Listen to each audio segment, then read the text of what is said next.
Over 2,000 years ago in ancient Greece, a blind poet known as Homer, along with the most famous authors, playwrights, and historians of their day, would record the tales known to us as Greek mythology.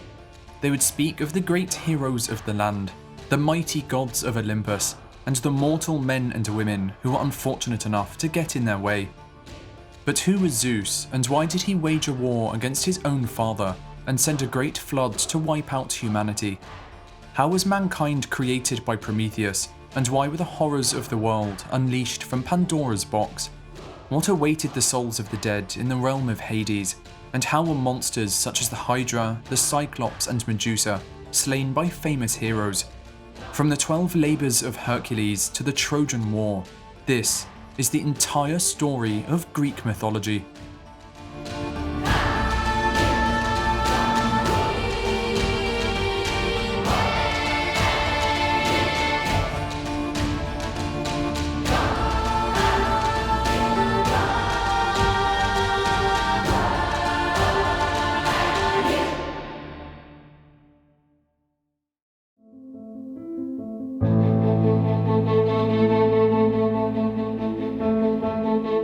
In the beginning, there was only chaos, a great void of emptiness. But from the chaos sprung Gaia Earth, as well as Eros love. They were then joined by night and day, who would put an end to the reign of Erebus, darkness, with the eternal cycle of dusk and dawn emerging. Lastly would come Tartarus, the deepest depths of the world, where condemned souls would be sent for punishment. But these would not be the only primordial beings to emerge, for Gaia would birth one more, Uranus the sky. The two would then unite and produce 12 children, 6 sons and 6 daughters. These children would be known as the Titans. Among them was Oceanus, a great river that encircled the world. He would be joined by his brother Hyperion, the sun, who would ride his great chariot across the sky, shining light down upon the earth. But when day became night, his daughter Selene, the moon, would emerge, shining her light into the darkness. But Uranus was a cruel father to the Titans, locking his children deep within the earth. To escape, they would look to their mother Gaia, who fashioned an indestructible sickle that she gifted to her youngest and strongest son Cronus. Cronus would patiently wait, and when Uranus next came to lie with his mother, he would jump out and slice off his father's genitals, which fell into the sea. From them would spawn Aphrodite, the goddess of love and beauty, and the first of a new generation. Having defeated his father Uranus with the sickle, Cronus would take his place as ruler of the world. But his reign was not to last, as Cronus would have 3 sons and 3 daughters with his sister Rhea, with these children becoming known as the gods. Cronus, however, was just as cruel as his own father, and having recently been informed that one of his children was prophesied to overthrow him, would swallow each of them whole as they were born. Only one would escape this horrible fate, with Zeus, the youngest of his children, being saved by his mother Rhea. Not wanting to lose her last child, Rhea would hide Zeus on Mount Ida in Crete, and instead feed her husband a rock dressed in infant's clothing, with the Titan consuming it none the wiser. Zeus would be raised by his grandmother Gaia on the island, being hidden away until he reached manhood, and was strong enough to challenge his father. When the time came, Zeus would return, striking down Cronus and releasing his siblings from his father's stomach.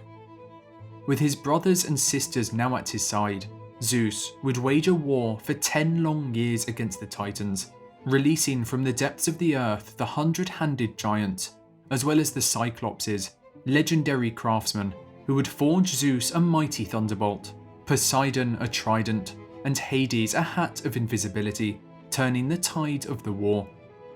With the Titans defeated, Zeus would imprison them in Tartarus, deep within the earth, where they would remain in torment for eternity. Having led the Titans in battle, a special punishment would be reserved for Atlas, who was cursed to hold the sky on his shoulders forever.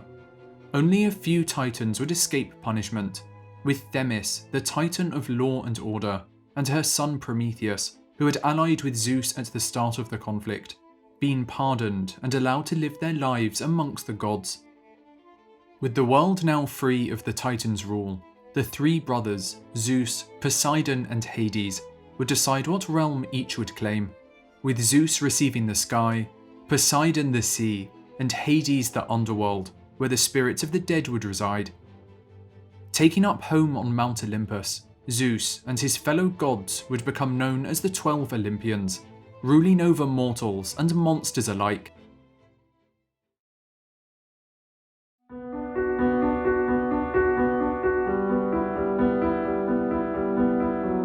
While the gods now ruled Earth, Prometheus, one of the only Titans spared, was not satisfied with its inhabitants.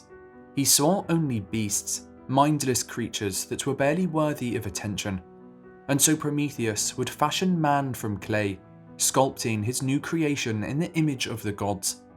But Prometheus was not content with his new creation, as man dwelled in the caves just like other beasts. And so he gave them fire, a great primordial flame that would allow them to emerge from the cave, to fashion tools and rise from the darkness. Man would soon come to rule over all other creatures, but Zeus was not happy. He wanted them to show gratitude to the gods, and so demanded that an animal sacrifice be made at each meal, but left it to Prometheus to decide what part of the animal would be offered. But Prometheus's loyalty lay with man rather than the gods, so wanting to give them an advantage, he would kill a bull and divide it into 2 parts, presenting both to Zeus. On one side lay the tender and juicy meat, hidden under the unappealing stomach of the beast. On the other side lay the bare bones of the animal, concealed by a thick layer of delicious fat. Zeus would choose the parcel covered in fat to be offered to the gods, but when he stripped away the top layer to discover that only bones remained, he would become enraged, and so decided to punish man by taking away the fire Prometheus had gifted them. But without fire, man went back into darkness, retreating into the caves. Wanting to save his creation, Prometheus would scale Mount Olympus to steal the fire of the gods. With his great torch in hand, he would return to Earth, gifting his creation fire and allowing civilization to start once again. When Zeus looked down to see fire on Earth yet again, he was furious, taking Prometheus and chaining him to the side of a mountain. Each day, Prometheus would lay in torment, as Zeus sent an eagle to feast on his liver. But as Prometheus was immortal, each night the liver would grow back, only to be consumed once again the following day. On and on the punishment would go, with his suffering continuing for millennia.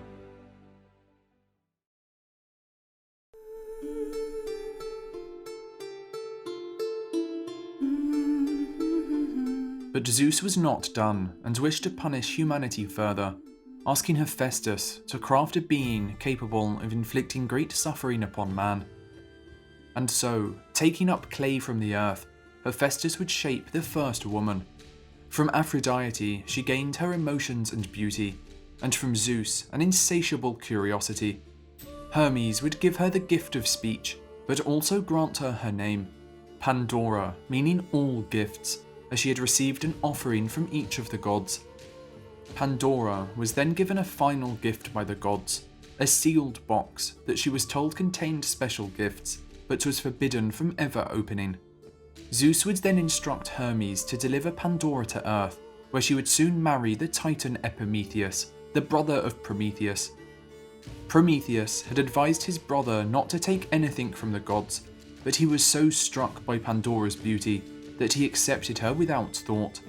For a time, the two would live happily together, exploring nature and having a daughter named Pyrrha, who brought them great joy. But in all her curiosity, Pandora's mind would always wander back to the box. As days turned to weeks and weeks to months, her curiosity turned into a burning desire. Finally, she could resist no more, peeking into the box to see what was inside. But the moment she did, a great cloud filled the air. Out sprung all the evils Prometheus had kept away from man, with greed and envy, as well as old age and disease, all escaping into the world. By the time Pandora managed to close the lid, there was only one thing remaining inside: hope.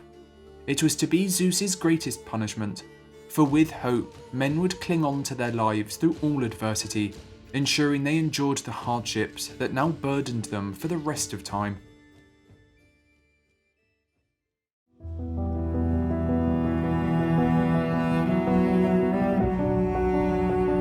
And so ended the golden age of man, a perfect time where humanity lived without care or worry. Never growing old, they would live off the wild fruits of the land, enjoying all that nature had to offer. But with old age escaping from Pandora's box, their time on Earth had come to an end. Next would come the Age of Silver, and then the Age of Bronze, where man would become arrogant, failing to worship the gods, and forging weapons to wage war on each other. Vicious and cruel, man would draw the anger of Zeus, who was so appalled by man's lust for war, would decide that humanity deserved nothing more than to be completely wiped from the earth. The only feasible option he saw to do this was to unleash a great flood upon the world, and so he asked his brother Poseidon to gather all his strength and strike his trident upon the deepest depths of the ocean. The wave created was so powerful that it would eclipse the tallest mountains, crashing down upon the cities of man below. Rains would pour from the heavens, and winds would strike the water until it consumed all the eye could see. Those who survived would soon succumb to starvation, until finally all dry land had disappeared. There would only be two survivors, Pyrrha, the daughter of Pandora, and Deucalion, the son of Prometheus. They had been forewarned by Prometheus that a great flood was coming, and so had built a ship to survive the coming destruction. Their little boat would survive the ravages of Poseidon's great storm, drifting alone in the vast oceans while they mourned for their fallen kin. They would soon drift towards Mount Parnassus, the peak of which remained the only place the oceans had not consumed. Believing his job was done, Zeus would command the rains to cease and for the waters to recede, with the earth becoming calm once again. But although the earth was now still, it was devoid of all human life. Deucalion and Pyrrha would then ask the gods how they could rebuild humanity, with the titan Themis being sent to answer their prayers. To bring back their fellow man, Themis instructed that they each travel along the mountain, throwing stones behind their backs as they went. Day after day and night after night, they would each throw stones behind them, with those thrown by Deucalion growing into men, and those by Pyrrha into women. And so it was that humanity was born once again. With the crimes of their ancestors washed away, they were granted a second chance, able to choose a path of their own making. Only time would tell if they would be as brutal and destructive as those who had preceded them.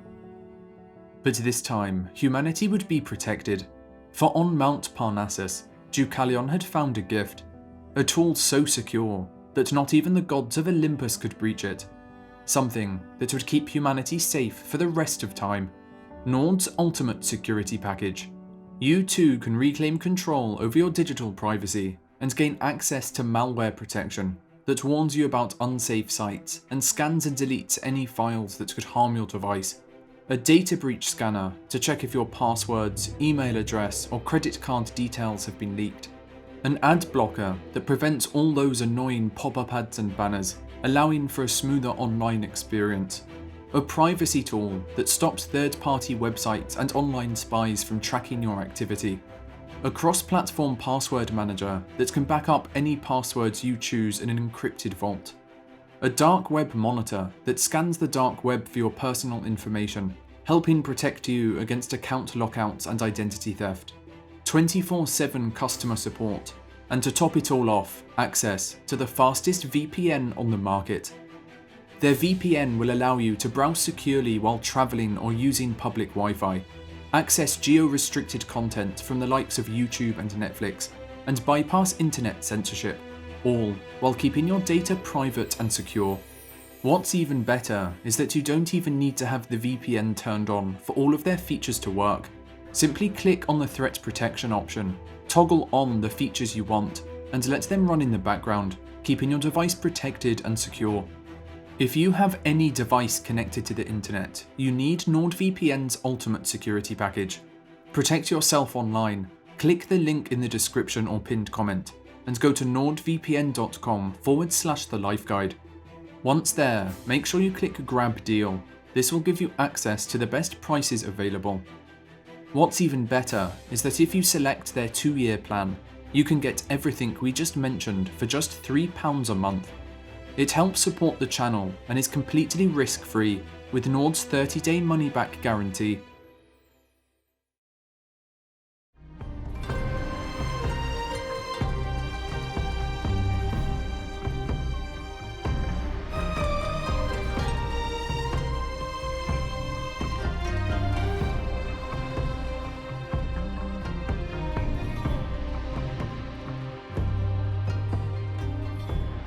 Zeus, the king of the gods, ruled from his throne on Mount Olympus, with his symbols of the thunderbolt and eagle becoming omens to humanity. Zeus was responsible for all weather changes, from thunderstorms to raging blizzards depending on his mood. The Greeks considered Zeus the greatest of the gods, with those who bowed before him receiving good fortune, and those who dared to defy him subjected to terrible punishments. Having now taken control of the world, Zeus would look for a wife to rule by his side. But the king of the gods was famous for his infidelity, with him having no less than 7 wives during his reign. The first to marry Zeus would be the nymph Metis, the goddess of wisdom, with her soon falling pregnant with his child. But Zeus had been warned by his grandparents, Gaia and Uranus, that Metis was destined to bear him a treacherous son, who would one day take his throne. Seeing no other choice, Zeus would swallow Metis before she gave birth, in the hopes of avoiding the prophecy. But after he did so, Zeus would begin to suffer a terrible headache, with the pain becoming so intense that he would ask for his head to be split open with an axe. From the gap in his forehead would spring the child Metis had been carrying inside her, a daughter named Athena, the goddess of war and wisdom, fully grown and ready to take her place as one of the Olympians. Zeus's second wife would be his aunt Themis, the titan of justice and law, who had betrayed her own kind to side with the gods during their war with the Titans. The pair would only have 3 children together. However, they would come to garner great power over the mortal world. Known as the 3 Fates, these sisters would become the goddesses of destiny, spinning a thread of life that would determine the road each individual soul would take. The youngest sister would be known as Clotho, the spinner, as she was responsible for spinning the thread of each human life as they were born, controlling if and when a soul was created. It was only through Clotho's great power that a new life would come to be. Her older sister, Lachesis, the allotter, would determine the fate of each person. Using her rod, Lachesis would measure the length and nature of every thread spun upon Clotho's spindle, and in doing so, would plot out the duration as well as every major event of each human life. And finally, the eldest and most feared sister would be known as Atropos, the Unturning. When a mortal's allotted time on Earth had come to an end, Atropos would take her great shears and end their life by cutting through the thread.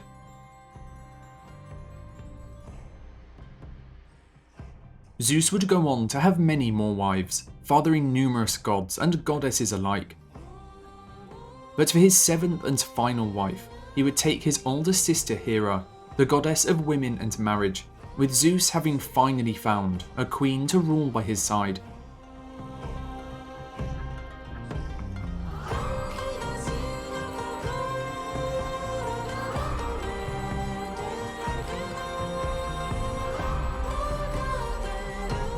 But even after his marriage to Hera, Zeus's lustful eye would extend beyond the heavens, with the king of the gods continuing to pursue other women. Fathering countless children, Zeus would be related to nearly every god and hero, with him often disguising himself to gain the affection of women who drew his eye. One such woman, Europa, was the princess of the city Tyre, and sister to the famous hero Cadmus. One day, as she was picking flowers by the coast, Europa would draw the attention of Zeus, with the king of the gods deciding to claim her as his own. To hide his infidelity from Hera, Zeus decided to transform himself into a magnificent white bull before travelling down to Earth. Upon seeing the bull, Europa would be mesmerised by its beauty, and so decided to climb upon its back. The moment she mounted him, however, Zeus would set out at full speed, sprinting straight into the sea. Screaming in terror, Europa would grip desperately to the bull's horns as it ran across the vast ocean. To reassure the terrified princess, Zeus would decide to reveal his true identity, telling her he was not merely a beast, but instead the king of the gods. The two would eventually arrive at Crete, the island on which Zeus was hidden as a child, where she would bear him many children. Their offspring would eventually become some of the most renowned men of Greece, with Minos, the king of Crete and owner of the legendary Minotaur, being amongst them. To commemorate his love for Europa, Zeus would name the continent where they stood Europe in her honour, and would recreate the image of the white bull in the stars, which would become known as the constellation Taurus.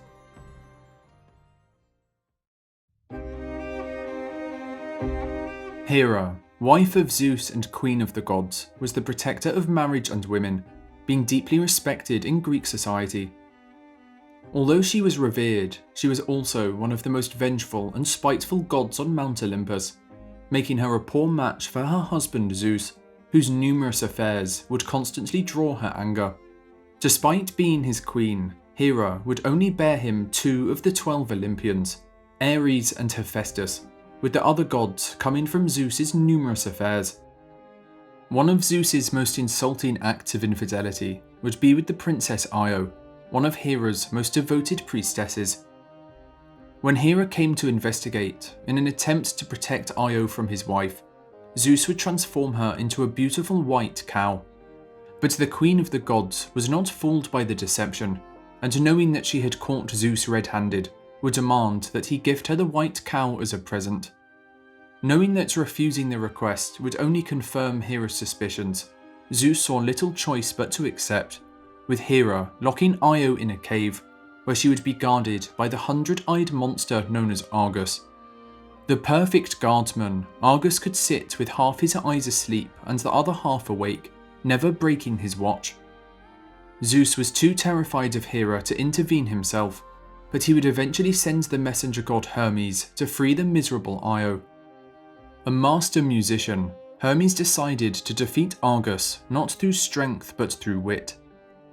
Approaching the monster as a friend, he began playing his pipes and singing sweet lullabies until Argus began to fall asleep. As the 100th eye finally shut, Hermes would take out his sword and slay the beast before releasing Io from her prison.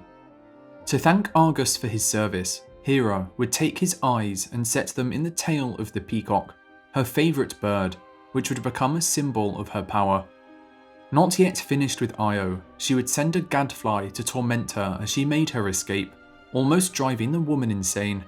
Io wandered long and far, with the sea which she ran along being named the Ionian Sea in her honour. The Bosporus, which means Ford of the Cow, would also be named to commemorate the moment she passed by during her wanderings. Io would eventually arrive at the Nile in Egypt, far away from Hera, where Zeus would finally be able to restore her human form. The two would have a child, Epiphus, with Io becoming the ancestor to many of Greece's greatest heroes, including Perseus and Heracles.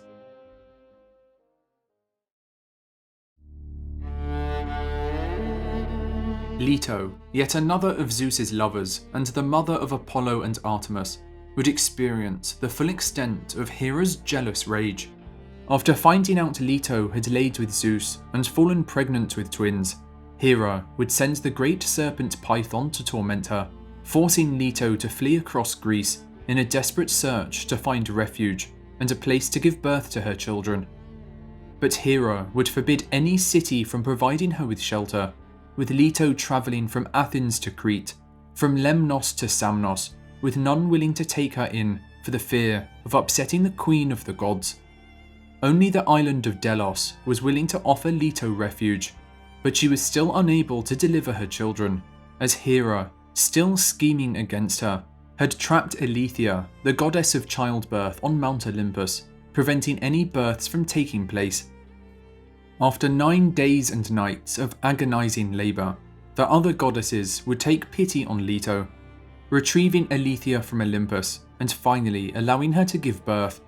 Leto would name one child Apollo and the other Artemis, the god of archery and the goddess of the hunt, who would grow up to become fully fledged gods of Olympus.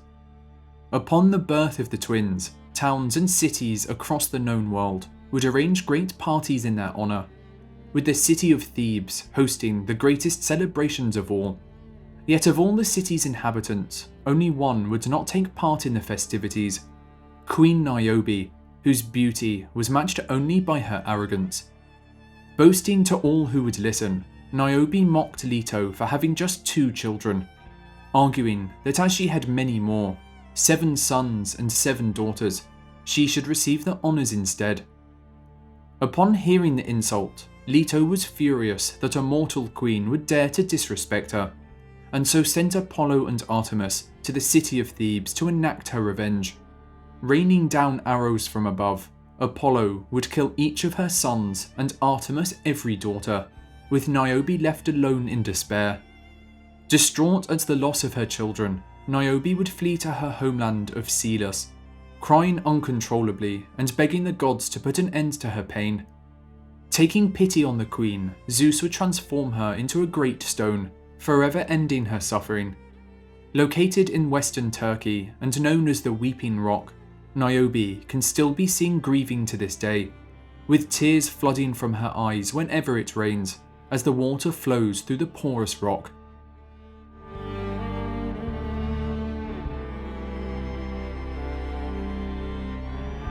Apollo, the youngest twin, was the god of archery, light and music. He was also closely linked with prophecy, with him travelling to Mount Parnassus, where the great snake Python, which had chased his mother across the land, had made its home. Taking his revenge, he would slay the beast with countless shots from his golden bow, constructing a great temple where its body fell, a site that would become the home of the famous Oracle of Delphi. Known as the Pythia, the Oracle would become one of the most influential figures in ancient Greece, where anyone from great kings to common farmers went for advice.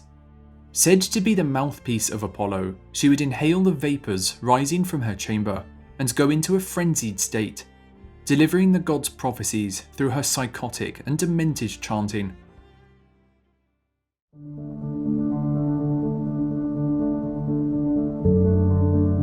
Following his great victory over Python, a beast he had killed with over 1,000 arrows, Apollo was filled with pride, declaring himself the greatest archer to have ever lived.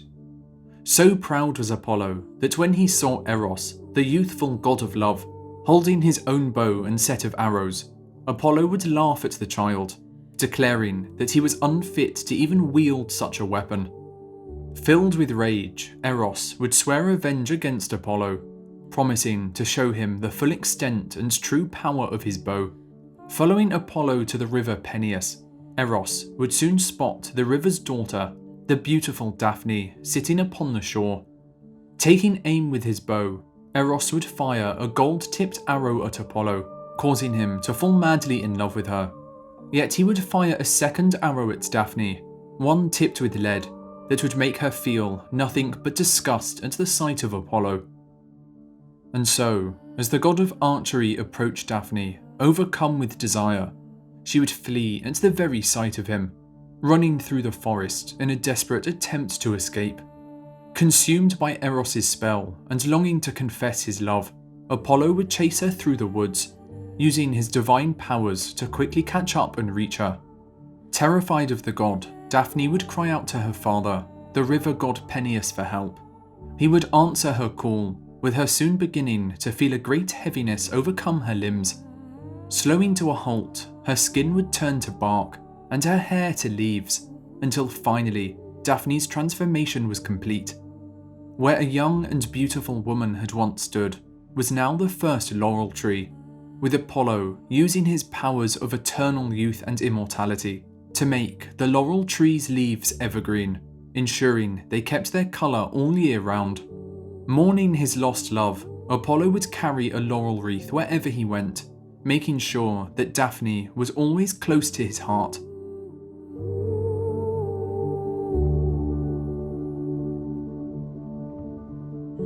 Apollo's most important child would be Asclepius, a famous physician, who was so skilled that he was able to bring the dead back to life. But this would draw the wrath of Hades, as these resurrections destroyed the balance of nature and deprived the underworld of new souls. To restore the natural order, Zeus would kill Asclepius with a thunderbolt. Yet, at the pleading of Apollo, Zeus would later resurrect him, with Asclepius becoming the god of healing and medicine.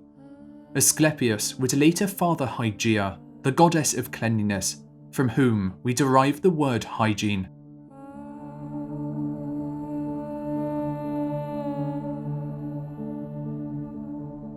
Goddess of the hunt and twin sister of Apollo, Artemis was a deadly archer, watching over hunters and ensuring that nature was kept in check. A goddess of the moon and one of the three virgin goddesses alongside Athena and Hestia, Artemis was quick to anger, protecting her chastity by any means possible.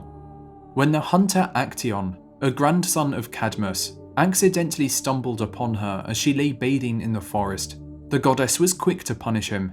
Turning Actaeon into a deer, she would set his 50 hunting dogs upon him, with the hunter suffering a horrific and painful death for his mistake.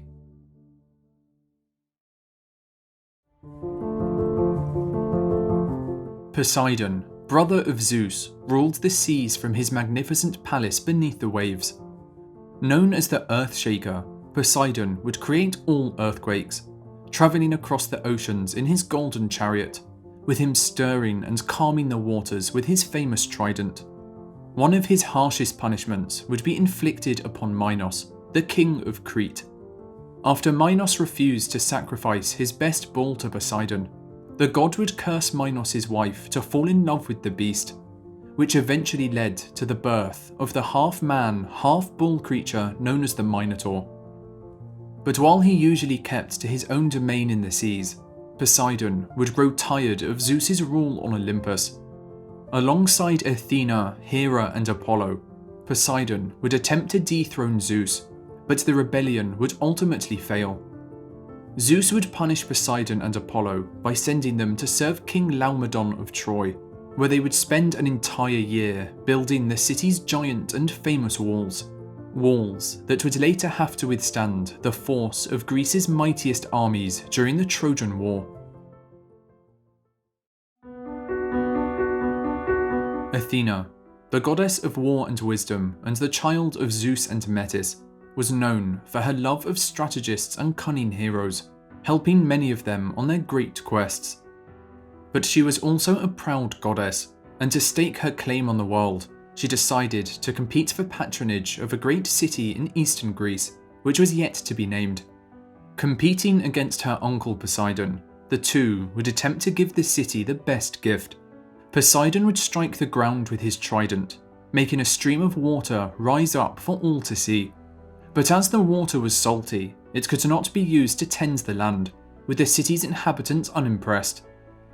But Athena, wanting to gift the city something they had never seen before, would place the palm of her hand on the earth, with the first olive tree emerging. Not only would it feed the people of the land, but it would also have many uses, with the oil it produced used in cooking, medicine, perfume, candles and athletics, bringing numerous benefits to the ancient world.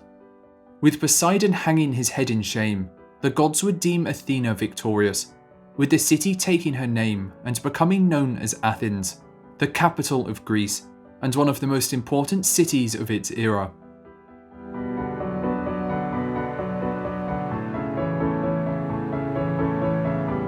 The inventor of mathematics, Athena also had a fondness for music, inventing the trumpet and the flute, as well as being the patron of artists and craftsmen. She was particularly proud of her skill in weaving, although this would bring her into conflict with a young girl from Libya named Arachne. Highly skilled in the craft, Arachne would boast she was the greatest weaver to ever live, challenging Athena to a competition. They would each produce a tapestry of the gods, with the person that demonstrated the most skill being crowned victorious. The two would weave furiously for hours, until finally both pieces were complete. But to Athena's surprise, Arachne's was far better than her own. Furious, she struck Arachne on the head again and again, until she dropped to the floor. But rather than kill her, Athena transformed the girl into the first spider, where she would use her talents to weave beautiful webs, with the creatures known as arachnids taking her name. If you, unlike Arachne, want to avoid Athena's wrath, make sure you subscribe. And if you're feeling very generous, we've just launched a new feature called Super Thanks, where you can help support the channel and get your message highlighted for us and others to see. Aphrodite, the goddess of love and beauty, was born from the genitals of Uranus, making her the oldest of the Olympians. A mischievous god, she would use her powers for her own amusement, making Zeus sleep with mortal women so he would have to face the anger of Hera. Responsible for sexual attraction in both mortals and the gods alike, she would often be accompanied by Eros, known to the Romans as Cupid, whose arrows could charm any creature, with the two striking love into the hearts of unsuspecting mortals across the world.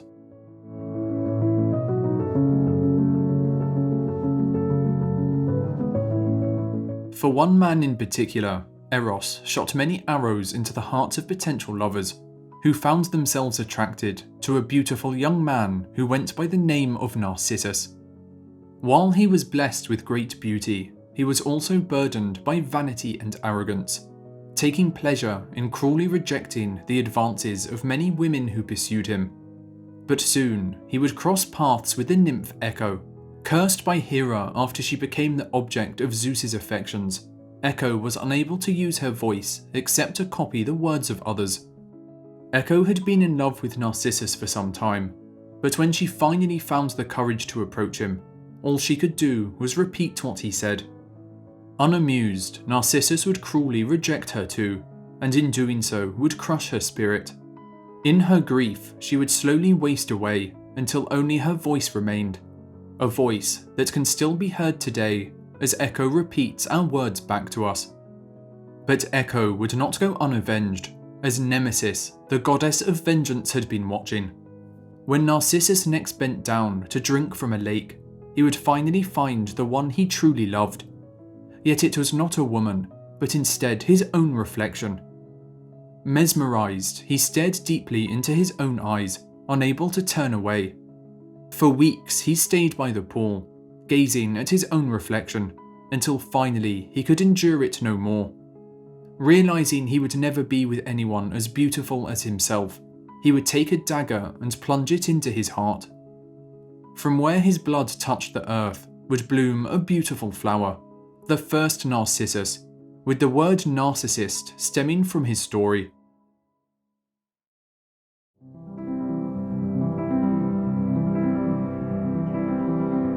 But while some like Narcissus would become lost in the depths of love, others would seek endlessly to find it. One such man, Pygmalion, was a great artist from the island of Cyprus, but after many years of unlucky love, he had given up on women entirely, resigning himself to a life of solitude and instead focusing all his attention into his art. Beginning work on a new statue, Pygmalion would labour day after day until the figure of a woman would begin to appear before him.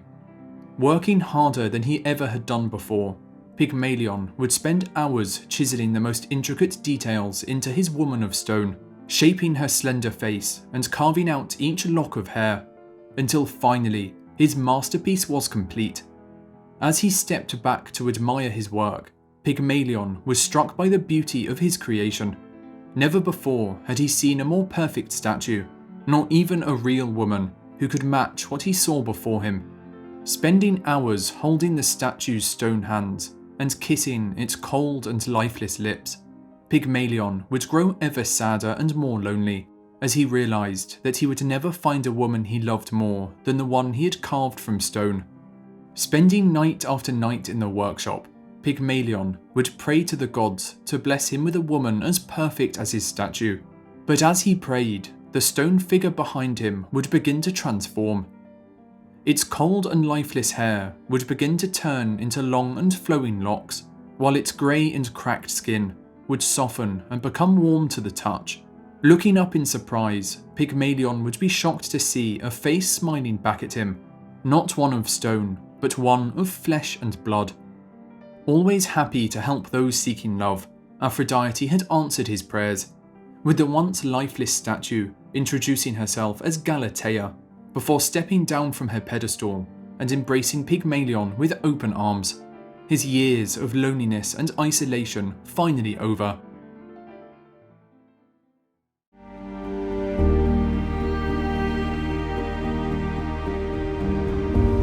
But while Aphrodite took joy in helping young couples find love, she was also a vain and jealous goddess, and would take revenge against those who stole the spotlight away from her. Such was the case with the Greek princess Psyche, a mortal woman who was so beautiful that it was said she surpassed the goddess of love herself. With men from every corner of the earth coming to gaze upon Psyche, they would soon forget about Aphrodite entirely, with all her altars becoming neglected and her temples falling to ruin. Furious that none were paying her attention, Aphrodite would call upon her companion Eros, demanding that he use his powers to make Psyche fall in love with the most vile and despicable man on the face of the earth. But when Eros went to carry out her instructions, he too would be struck by Psyche's beauty, falling deeply in love, and for the first time, refusing to follow Aphrodite's commands. However, as Eros would now refuse to strike any man with love for Psyche, she would begin to grow sadder and more lonely as the years went on, before finally turning to the Oracle of Delphi for help. Following the Oracle's instructions, Psyche would travel to a magnificent palace, where it was said her husband would come to claim her. But upon arriving, the palace's servants would warn Psyche that her new husband was a secretive man, and would only visit her in the dark of night, with her never allowed to ask for his identity, nor seek to look upon his face. Overjoyed with her new life, Psyche would spend every day in the palace's beautiful gardens. But one day, Psyche would be overcome by her curiosity, taking an oil lamp and lighting it in the early hours of the morning. Looking down, she would be overcome with joy, as her husband was none other than Eros, the young and handsome god of love. However, in her excitement, Psyche would lose her grip on the lamp, with the hot oil falling down onto Eros' shoulder, causing the god to wake up in a fright. Disappointed that Psyche had failed to keep her trust in him, Eros would tell her that the marriage was over, before flying back to Mount Olympus. Distraught at the loss of her husband, Psyche would visit Aphrodite, begging the goddess for a chance to see Eros once again. But Aphrodite had not forgotten her hatred for the girl who had stolen the world's attention away from her. And so, when Psyche arrived to beg at the foot of her throne, Aphrodite would laugh in delight, setting the girl an impossible task. If she wanted to see her husband again, Psyche would have to travel to the Underworld and ask Persephone, the queen of the dead, to place a fragment of her beauty within a golden box. Travelling to the Underworld, Psyche would come to the river Styx, and after paying Charon's fee, would be ferried across its dark and haunting waters. Arriving in the throne room of Hades and Persephone, Psyche would approach the Queen of the Dead, who was happy to give her assistance, placing a fragment of her beauty within the golden box. But as Psyche began the trip back to Olympus, she would be overwhelmed by curiosity once again, lifting up the lid of the golden box and taking a look at the fragment of Persephone's beauty contained within. But such things were not meant for mortal eyes, with Psyche falling to the ground and being enveloped by a dark and endless sleep. It was at this moment that Eros, moved by the length Psyche had gone to find him, would fly down to earth and use one of his arrows to save her from the grip of eternal sleep. Returning to Olympus, Zeus would arrange for them a great wedding celebration, where he would grant Psyche the gift of immortality. And so it was that Psyche, whose name means soul, would become a goddess. In her union with Eros, love and soul would now be forever linked, with their child Hedone, the goddess of pleasure, bringing joy to mortals across the earth.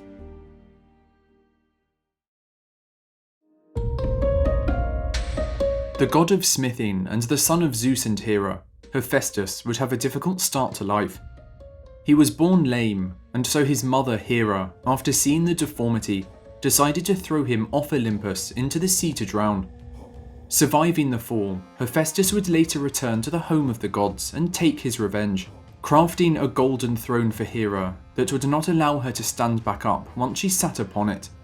It would only be through the intervention of Zeus that Hera would escape, with the king of the gods securing her release in exchange for gifting Hephaestus the goddess Aphrodite, the most beautiful Olympian, as his wife. Hephaestus would become a great inventor and fashioned many of the palaces on Olympus, as well as the equipment of the gods, with Athena's breastplate, Hermes' winged helmet and sandals, as well as Helios's chariot, all being crafted in his legendary forge. Some of his most famous work would be the bow and arrow of Eros, as well as the magnificent armour and shield of Achilles, with Hephaestus's creations aiding the greatest heroes of Greek mythology. To the Romans, he was known as Vulcan, the god of fire, who would forge his creations from a workshop beneath Sicily's Mount Etna, with it being said that the smoke and lava emitted by the volcano came from Vulcan's great forge beneath the surface.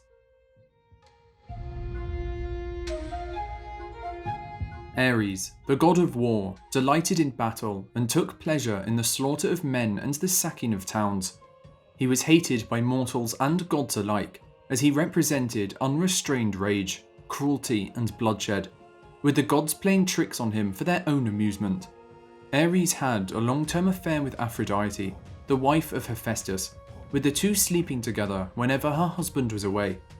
When Hephaestus found out, he was furious, and decided to forge an invisible net to hang over his bed. When Ares came to lie with Aphrodite again, the two would be trapped naked beneath the net, unable to move, with all the gods of Olympus called out to sea. Laughter would ring out throughout the heavens, with the humiliation only coming to an end when Poseidon took pity and decided to set them free.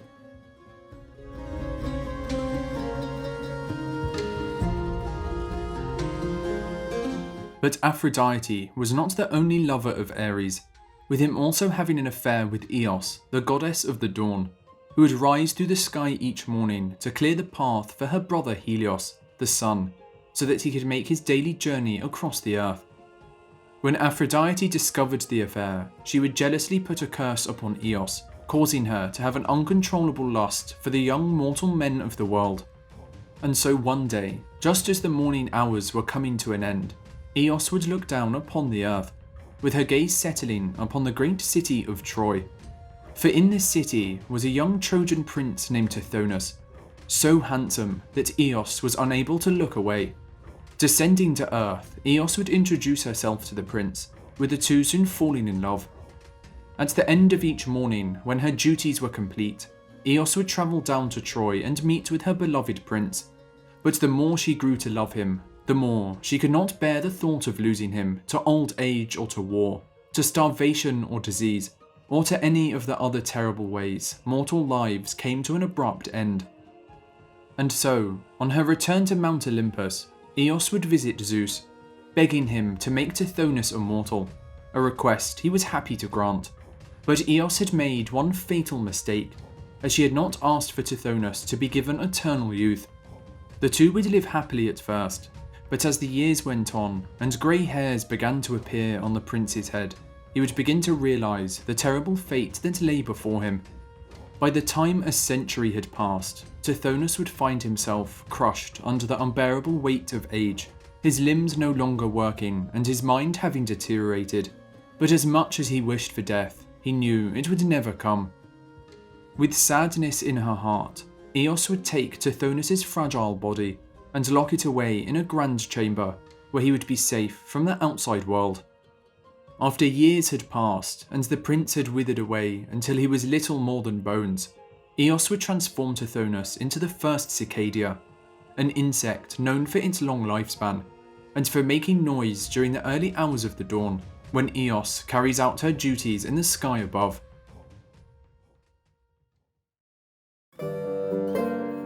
Hermes, the messenger god and patron of thieves, was known as a trickster amongst the gods, often teasing and annoying his fellow divinities.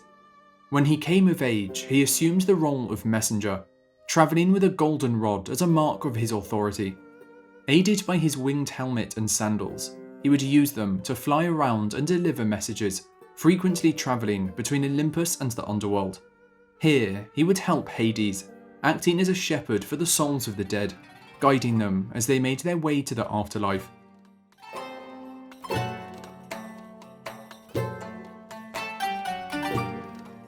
Like the other gods, Hermes was known to father many children with various women, but one of his sons, Pan, the god of nature and fertility, would be born with the features of a satyr, creatures that were part man and part goat. But when he was born, Pan's mother, a nymph named Dryope, was so horrified to see her newborn baby with a pair of horns, a full-grown beard and hooves, that she would run away screaming in terror at the very sight of him. However, Hermes would take his child up to Mount Olympus and introduce him to the rest of the gods, who were so intrigued by the boy's hideous appearance and charmed by his playful attitude that they would soon come to adore him. None would love him more than Dionysus, the god of wine and parties, who would give him the name Pan, meaning all, as he was beloved by all the gods of Olympus. But much like his father, Pan was known for his many affairs with nymphs, the nature deities that inhabited streams and forests across the world. But one nymph by the name of Syrinx would become the object of Pan's affections, with him pursuing her through the marshes where she lived. Terrified of the god, Syrinx would try desperately to escape him, transforming herself into a bed of water reeds when she neared the river's edge. When Pan finally reached the river, he would tear through the marsh, trying to uncover the terrified nymph. But as he did so, a strong breeze would blow through the reeds, producing a beautiful melody unlike any he had heard before. Inspired by the sound, Pan would uproot the reeds and bind them together with wax, creating a set of pipes. Sitting down, he would play a tune in the memory of his lost love Syrinx, with the instrument being named the Pan Pipes after its creator, and carried by the god wherever he went.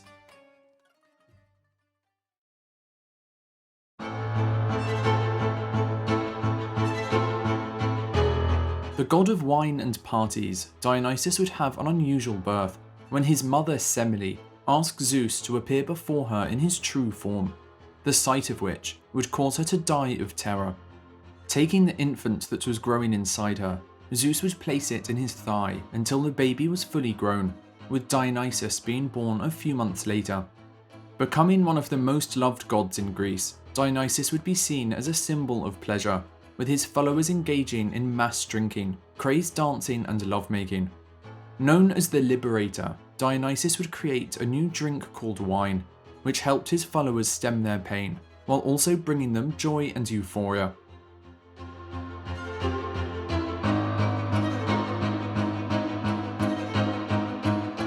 While he spent much of his time partying, Dionysus was also a generous god, willing to grant mortals their deepest desires. After saving a close friend of Dionysus, King Midas was granted a single wish in thanks. Obsessed with wealth and fortune, Midas asked for his deepest desire, the power to turn anything he touched into gold. Dionysus would grant Midas his wish, with him returning to his palace in joy, touching everything the eye could see. Soon the floors, walls, and even his clothes were gold, with Midas flaunting his wealth to guests from across the kingdom. After displaying his abilities for hours, Midas would become parched, ordering his servants to fetch him some water. However, as the liquid touched his lips, it too would turn to gold. Panicking, he would reach out across the table, but the bread, wine, meat and fruit would all turn into the precious metal. Nothing he touched could be consumed. Cursing the gift, Midas would begin to cry, with the sound of his sobbing alerting his daughter, who came to console him.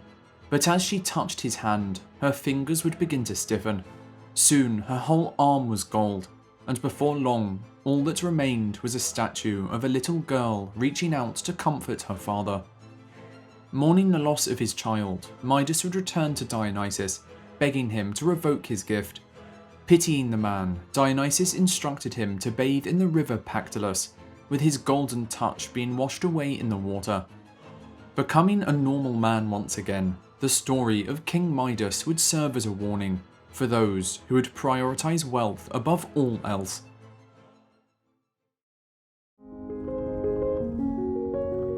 One of the 12 Olympians and the sister of Zeus, Demeter was the goddess of farming, ensuring that the harvest was rich and that the land remained fertile. Under her watch, the fields knew no decay, with the earth consumed in an endless spring. But there was one thing she prized above all else, her daughter Persephone. However, Persephone had another admirer, with Hades taking a keen interest in her. One day, while she was strolling through a meadow, a beautiful flower would bloom before her, a Narcissus, something she had never seen before.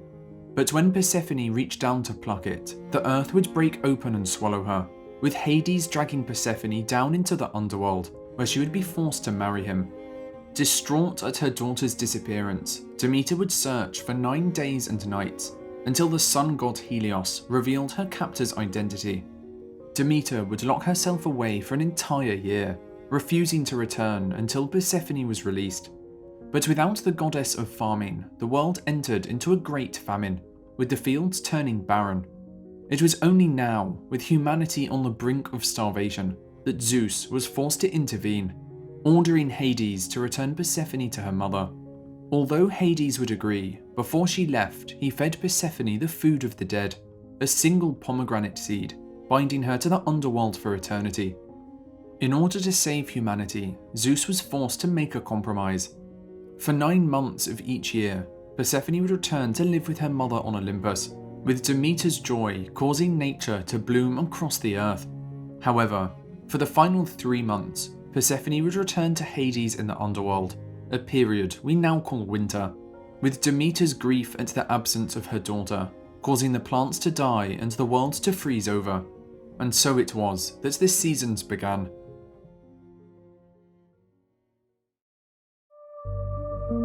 Of all the gods of ancient Greece, there were few feared more than Hades. The brother of Zeus and Poseidon, Hades was lord of the underworld, an isolated place where the souls of the dead would reside. But although he ruled the kingdom of the dead along with his wife Persephone, Hades would not command death itself. Instead, that power lay with Thanatos, who would claim the souls of mortals when they died, with Hermes the messenger god, then guiding the souls to the shores of the underworld. Waiting at the shore would be the eternal ferryman Charon, who was the only one able to guide the deceased across the deadly river Styx, a giant waterway that separated the earth from the underworld. Only those who had coins placed under their tongue when buried were able to pay Charon's fee, with those who could not afford the journey, destined to wander the shores of the river Styx for 100 years before they were allowed to cross. Having travelled along the river Styx, the souls would pass the White Rock before arriving at the giant adamantine gates of the underworld, where Cerberus, the three-headed dog, stood guard, ready to devour intruders or those trying to escape. Resuming their journey and coming ashore, the souls would be directed towards the court of the underworld, where 3 judges would decide their fate. The judges would examine each soul, looking through every action they had made while alive. For those who had not angered the gods, a tranquil place lay before them, but for those who had, an eternity of misery and suffering awaited. After a judgment was reached, the souls would be directed along one of 3 paths, either to the fields of Asphodel, the eternal paradise of Elysium, or to the deepest depths of Hades' realm, Tartarus, a place of scalding fire. The fields of Asphodel were a peaceful place for those who did not achieve anything notable in life, good or evil. It would be here that most souls were sent, and after 1,000 years had passed and their time had finally come to an end, each person would drink from the river Lethe, whose waters would wipe away their memory. Born anew, each soul, having forgotten their previous life, would be reincarnated and return to the earth, starting the eternal cycle once more. The second path, however, would lead to Elysium, a paradise of eternal bliss, where the souls of heroes, demigods, and especially good mortals would reside. Those sent here were loved by the gods and could experience all of life's pleasures, with parties, feasts, and hunting consuming much of their time. Each soul would be given the option to return to Earth, but most would choose to stay and not have to endure once again the hardships of life. Within Elysium, but across the shore, lay the Isle of the Blessed, reserved only for the greatest of heroes, with Helen of Troy, Achilles and Odysseus all residing there for eternity. The third and last path would lead to Tartarus, the deepest depths of the underworld, reserved only for the worst of criminals and those who had offended the gods. It would be here that Cronus and the other titans would reside, looking on for eternity as new souls entered the realm of the damned. This would be the only place Hades would become involved, with the god himself designing and overseeing each soul's punishment based on their previous crimes. For the Danaides, 49 sisters who had each killed their husbands, Hades forced them to fill a tub with water to cleanse them of their crimes, but as the tub would always leak, they would spend an eternity trying to fill it. Ixion, the first man to murder a family member and who had grown lustful for Zeus's wife, would be bound to a wheel of fire that would spin for the rest of time, whereas Tantalus, a man who had killed his son and stolen from Zeus, was cursed to eternal hunger and thirst. He would stand in a pool of water with the branches of a fruit tree hanging above him. However, as he went to quench his thirst, the water would recede, and as he went to eat, the branches would rise out of reach, forever leaving him in a state of agony. But of all the punishments, the most famous would be given to Sisyphus. Having cheated death multiple times, Sisyphus would pay the ultimate price for tricking the gods. Every day he was to roll a boulder up a steep hill, only to have it slip from his grasp as he neared the peak. Having to start over again and again, Sisyphus would suffer his punishment for the rest of time. Although Hades would have complete control over the underworld, his realm was so vast that he had to enlist the help of the Furies to carry out his punishments. But they would not only be confined to the realm of the dead. The murder of a family member was considered so terrible in Greek society that even those still alive could not escape Hades' wrath. They would be hunted down and tormented by the Furies, 3 sisters from the underworld who would not stop until they had avenged the dead and driven their target insane. It would be the underworld they called home, resting here before their everlasting torment of the human soul began once again. Travelling across the underworld would also lay the Fields of Mourning, a resting place for those who had spent their life pursuing love, only to be rejected. The anguish they felt would condemn them to this dark and haunting forest, where they would forever mourn the love they never had. In the far corner of the underworld lay the Land of Dreams, an island only accessible to the gods of Olympus. Ruling over the island would be Morpheus, the god of dreams, who each night when all were asleep would, alongside his 2 brothers, control the dreams of not only mortals but the gods too, either granting them pleasant visions of the future or haunting them with the worst of nightmares. So powerful was Morpheus over the unconscious mind that he would be used to name the drug morphine, a pain medication renowned for sending its users to sleep. The true seat of power, however, did not rest in the Land of Dreams, for the underworld had only one ruler, the mighty Hades, who lived in a grand palace deep within the earth. Hidden away on an island engulfed by fire, those who searched for his home without an invitation would become lost in the dark and winding halls of the dead.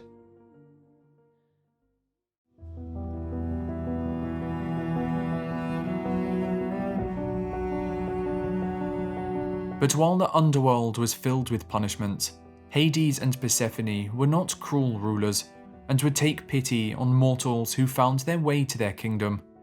Orpheus, a famed musician and poet, had fallen in love with the beautiful Eurydice, but on their wedding day, Eurydice would be killed by a snakebite, with Orpheus left alone in despair.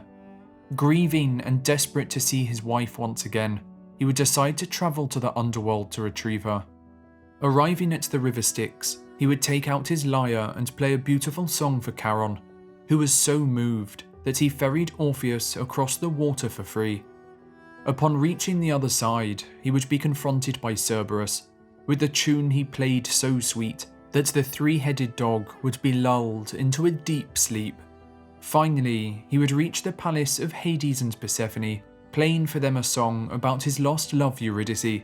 With tears welling in his eyes, Hades would take pity on Orpheus and agreed to release her soul, but only on the condition that Orpheus refrained from laying his eyes upon her until they were both out of the underworld.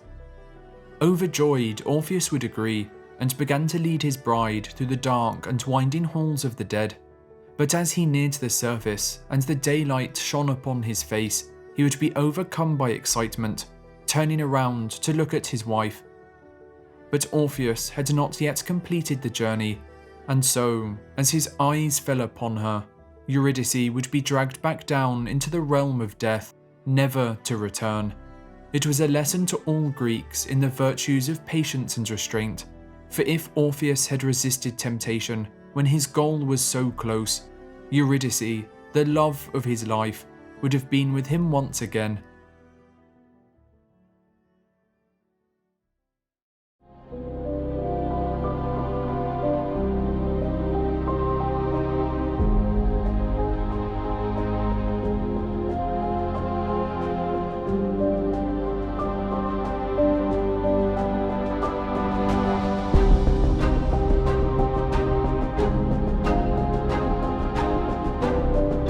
With the gods having established control over the world and the realm of the dead, the heroic age would soon begin, with warriors from across the land embarking on great adventures that would become legend.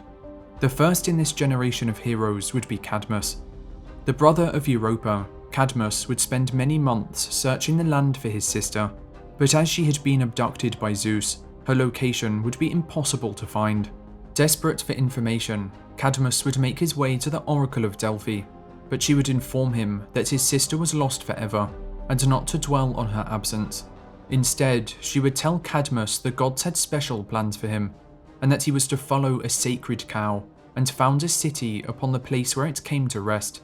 Following the oracle's instructions, Cadmus would find the cow nearby, following it for days into the region of Boeotia, where it would finally lay down to rest. Upon that very spot, he would found the city of Thebes, which would become one of the greatest cities of ancient Greece, rivaling the likes of Athens and Sparta for power and influence. To sanctify the city and receive blessings from the gods, Cadmus intended to sacrifice the sacred cow to Athena, a ceremony that required water from a nearby spring.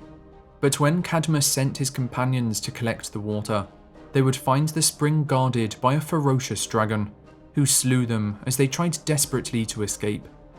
Hearing screams, Cadmus would run to the spring, only to find the dragon devouring his friends. Taking a spear, he would lunge forward and impale the beast, with the dragon unleashing a terrible scream as it took its last and final breath. Little did Cadmus know that the dragon was sacred to Ares, and that by killing it, he had committed a crime against the god of war. Ares would spare his life, but would force Cadmus to serve him as a slave for 8 years before his actions could be forgiven.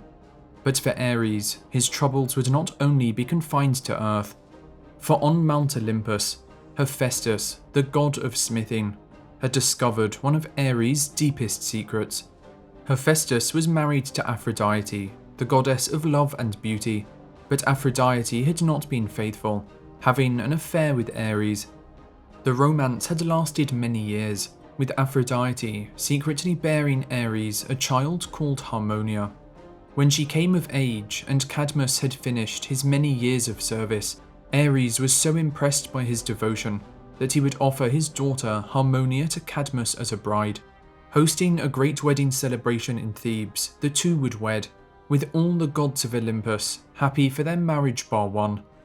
For Hephaestus, having just found out his wife had had an illegitimate child, would present Harmonia with a cursed wedding gift, a beautiful necklace that would bring misfortune to any family who possessed it. Unaware of the curse the necklace contained, Cadmus and Harmonia would go on to rule the city of Thebes for many years, enjoying a long life and having 5 children together, 4 daughters and 1 son. Yet soon, the curse of Harmonia's necklace would bring ruin to the house of Cadmus. Their youngest daughter Selene would be the first to suffer tragedy.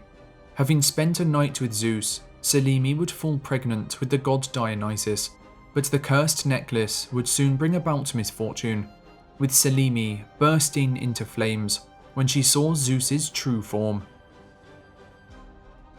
Her sister Ino would also suffer misfortune, with her husband Athamas going insane and killing their children, with Ino herself jumping to her death while trying to escape him.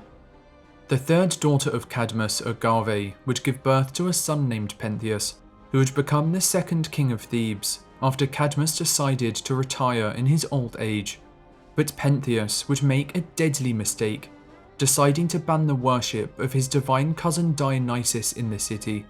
In revenge, Dionysus would drive all the women of Thebes into a frenzy, who would tear Pentheus limb from limb, with his own mother Agave ripping off his head while under Dionysus's spell.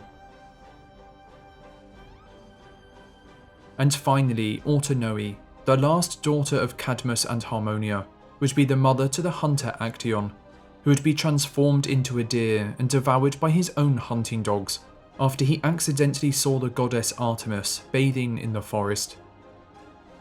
With the necklace of Harmonia being passed from generation to generation, the curse of the house of Cadmus would continue, with each new descendant suffering misfortune.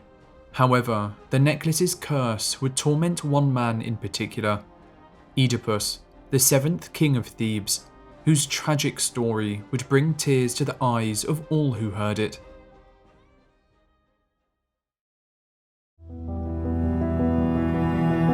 The son of King Laius and Queen Jocasta of Thebes, Oedipus would face hardship from the very beginning of his life. His father Laius, the city's sixth king, had consulted the Oracle of Delphi about the future of his lineage, but the prophecy he received would not be to his liking, as it was foretold that he would die at the hands of his son. And so, when his first son was born, Laius would bind his feet, hanging the boy on the branch of a tree to die, but a shepherd would soon stumble across the helpless child, retrieving him from the tree and taking him home to safety. As the child's ankles had been damaged, he would name the infant Oedipus, meaning swollen foot. Wanting the best for the child, the shepherd would deliver Oedipus to the king and queen of Corinth, good people who could not conceive a child of their own. Oedipus would experience a happy upbringing in Corinth, but as he reached manhood, he would begin to wonder about his true parentage. Making his way to the Oracle of Delphi, he would ask who his true parents were. In reply, the oracle only warned him to stay away from his homeland, otherwise he was destined to kill his father and marry his mother. Horrified by the prophecy and believing that it referred to his foster parents, the king and queen of Corinth, Oedipus vowed never again to return to the city. Instead, he would travel to Thebes, which, unknown to Oedipus, was the true land of his birth. On the road to Thebes, Oedipus would come to a narrow junction where a large chariot blocked his way. But the chariot's passenger, an impatient man, would speed past Oedipus, knocking him off the road while hitting him on the head with a stick. Furious, Oedipus would chase after the chariot, killing all those on board, including the elderly man who had struck him. Unknown to Oedipus, he had already begun to fulfill the prophecy, as the old man lying dead at his feet was none other than his true father, King Laius. Continuing his journey, Oedipus would reach the gates of Thebes, only to discover that the city was plagued by a monster, the Sphinx, sent there by Hera to punish the city for the crimes of its kings. With the head of a woman, the body of a lion, and the wings of a bird, the Sphinx would ask anyone wishing to enter or leave the city a simple riddle.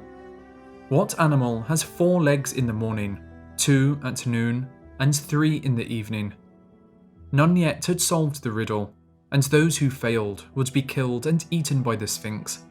The rulers of Thebes were so desperate to get rid of the creature that they offered the throne to anyone who could kill it.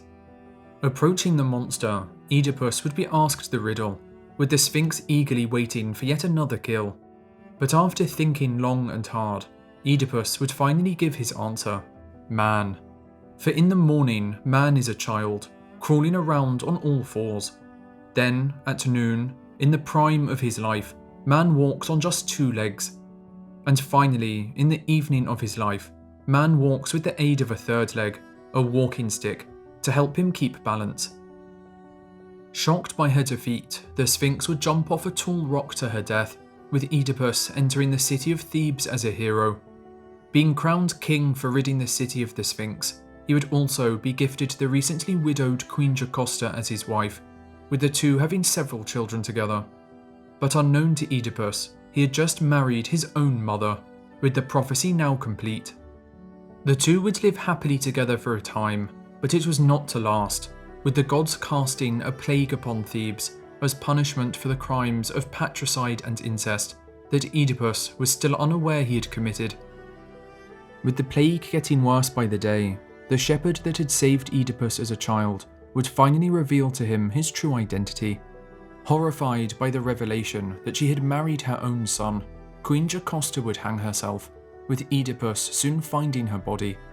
Overcome by grief at the death of his mother and wife, Oedipus would take the golden brooches from her robe and blind himself with their sharp pins.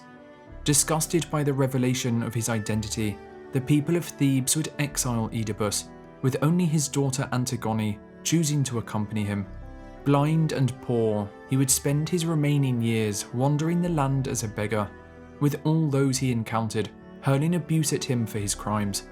The only comfort he received was knowing his daughter was by his side, with Oedipus dying an old man, having realised that no mortal can outrun their fate.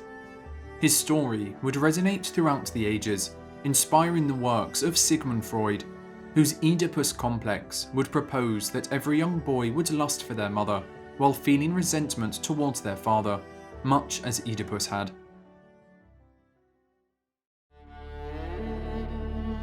But although the House of Cadmus was the first great heroic family, a new line of heroes would soon emerge. For there was another kingdom that sat between the great cities of Athens and Sparta, Argos, ruled by King Acrisius. But Acrisius had been informed of a terrible prophecy by the Oracle of Delphi, warning him that his grandson, soon to be born, was destined to murder him. It would not be long until Zeus, having seen the king's daughter Danae, would be struck by her beauty, sneaking into her room as a shower of gold. With the gold falling upon her, Danae would fall pregnant, soon giving birth to a son she would name Perseus. But King Acrisius, terrified that the prophecy was coming true, and not able to kill his daughter and grandchild, would banish them from his kingdom, locking them in a chest and letting it drift out to sea. Travelling for many days and nights at sea, they would soon arrive upon the shores of Seriphos, where they would be discovered by the fisherman Dictys. Dictys would raise the boy as his own, with Perseus soon reaching manhood on the island. But not all would be well, for the fisherman's brother King Polydectes had noticed the beauty of Danae and desired her as his wife, but she was always protected by her son Perseus, who never left her side. Wanting to have Danae to himself, King Polydectes would look to find a way to get rid of Perseus, with an opportunity soon presenting itself. Hosting a great feast, Polydectes would invite guests from across the island, with each man expected to bring a horse in tribute. But Perseus, having no money to his name and possessing great speed and strength, instead boasted he could easily deliver the king a greater gift, the head of Medusa. It was the opportunity Polydectes had been waiting for, with him ordering Perseus to collect the head. Not expecting the king to take up his offer, Perseus would set out in despair, having only heard the terrifying tales of the creature that awaited him.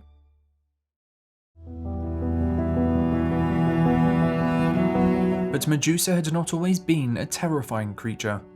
The daughter of the sea gods Phorcys and Ceto, Medusa was one of 3 sisters, renowned for their unrivaled beauty. The only mortal sister, Medusa would also be the most beautiful, with any man that set eyes on her immediately falling in love. But despite this, Medusa would dedicate her life to Athena, the goddess of war and wisdom, taking a vow of celibacy so she could serve as her priestess. However, one day while she was walking by the sea, the god Poseidon would be struck by her beauty, following her back to Athena's temple, where he would force himself upon her. Furious at the act performed in her sacred temple, and not able to turn her rage upon her powerful uncle Poseidon, Athena would instead place the blame upon Medusa for allowing herself to be defiled and breaking her vow of celibacy. Wielding the power of the gods, she would curse Medusa, distorting her once beautiful features into a hideous visage. Where her long and flowing hair had once been was now a tangled web of snakes, and where her eyes had once seduced any man would now turn those who looked upon them to stone. But Medusa's sisters who came to her defence would not escape Athena's wrath, with each of them transforming into hideous creatures, with the three sisters becoming known as the Gorgons. Exiled from their homeland, the three sisters would find a new home in North Africa, but their troubles would soon continue, as warriors from across the world would come to hunt them for sport. As the years went on and their loneliness continued, the hate they felt for the outside world would begin to grow, with Medusa and her sisters killing any who came near.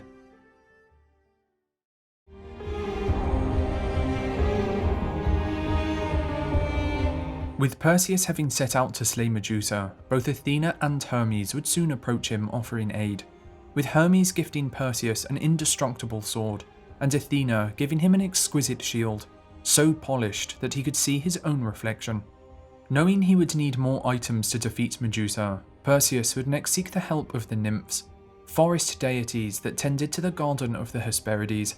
Soon finding the nymphs, Perseus would ask for their assistance, with them gifting him a pair of winged sandals, Hades' hat of invisibility, and an enchanted bag which could safely contain Medusa's head. Following the nymphs' directions, he would use his winged sandals to fly to North Africa, where Medusa's cave was located. Sneaking into the cave, Perseus soon came across Medusa, sleeping amongst the stone corpses of her victims. Using the reflection in his shield, Perseus was careful not to look directly at her, with her gaze able to turn any man to stone. Seeing only her reflection, he would draw his sword and swiftly cut off her head, being careful not to look at her eyes as he placed it inside the enchanted bag. But to Perseus' surprise, from Medusa's body would spring Pegasus, a beautiful winged horse, Poseidon's child, who had been growing inside her all this time. Mounting Pegasus, Perseus would fly out of the cave and begin the journey home to Greece.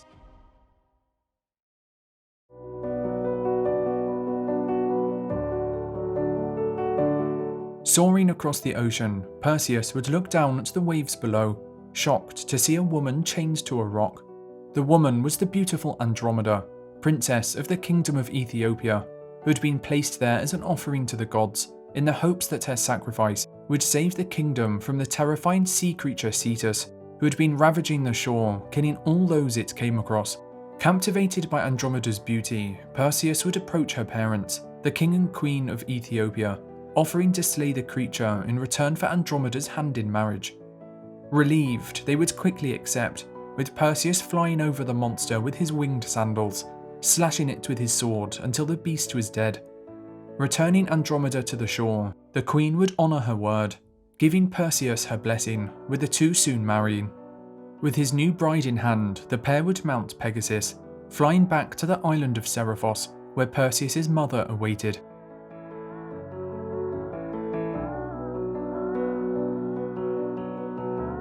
But things were not as Perseus had left them.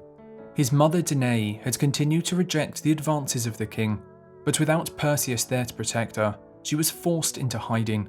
Having seen that King Polydectes had turned to violence to gain his mother as a bride, Perseus would fly down to the palace in anger, with the king's guards drawing their swords.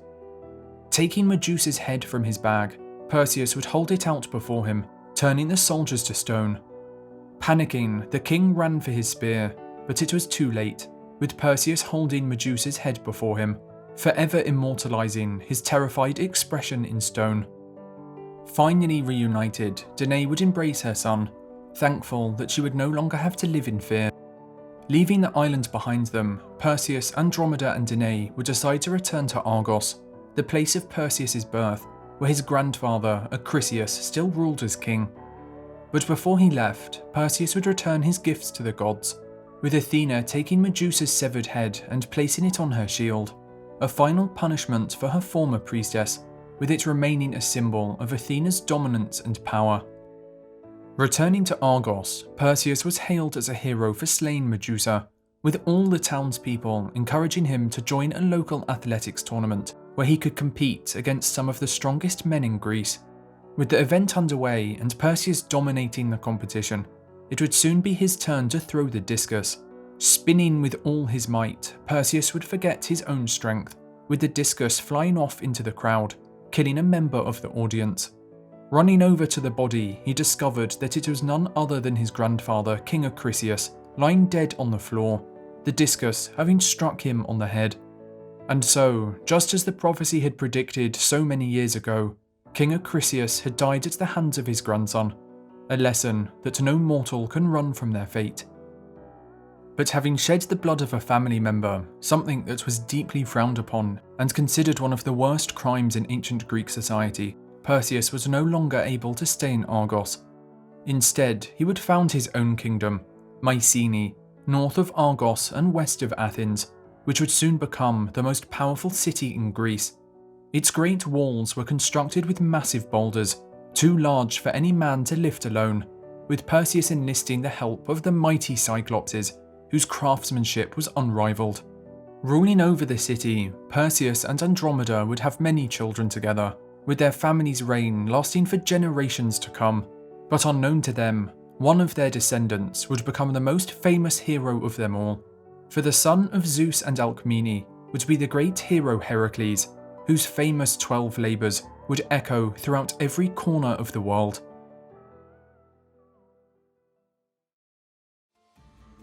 But for all his fame and glory, Heracles' beginnings hold some of the most tragic and sad tales of all Greek myth.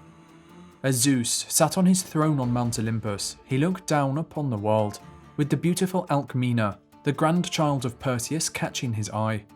Descending to earth, Zeus would lay with Alcmena, with her soon falling pregnant with a son named Heracles, later known as Hercules to the Romans, with Zeus planning to make his son the next great king of Greece. But little did he know that his wife Hera, the queen of the gods, had been watching these events unfold. In the past she had sat idle, while Zeus had fathered many illegitimate children, but this time she had finally had enough.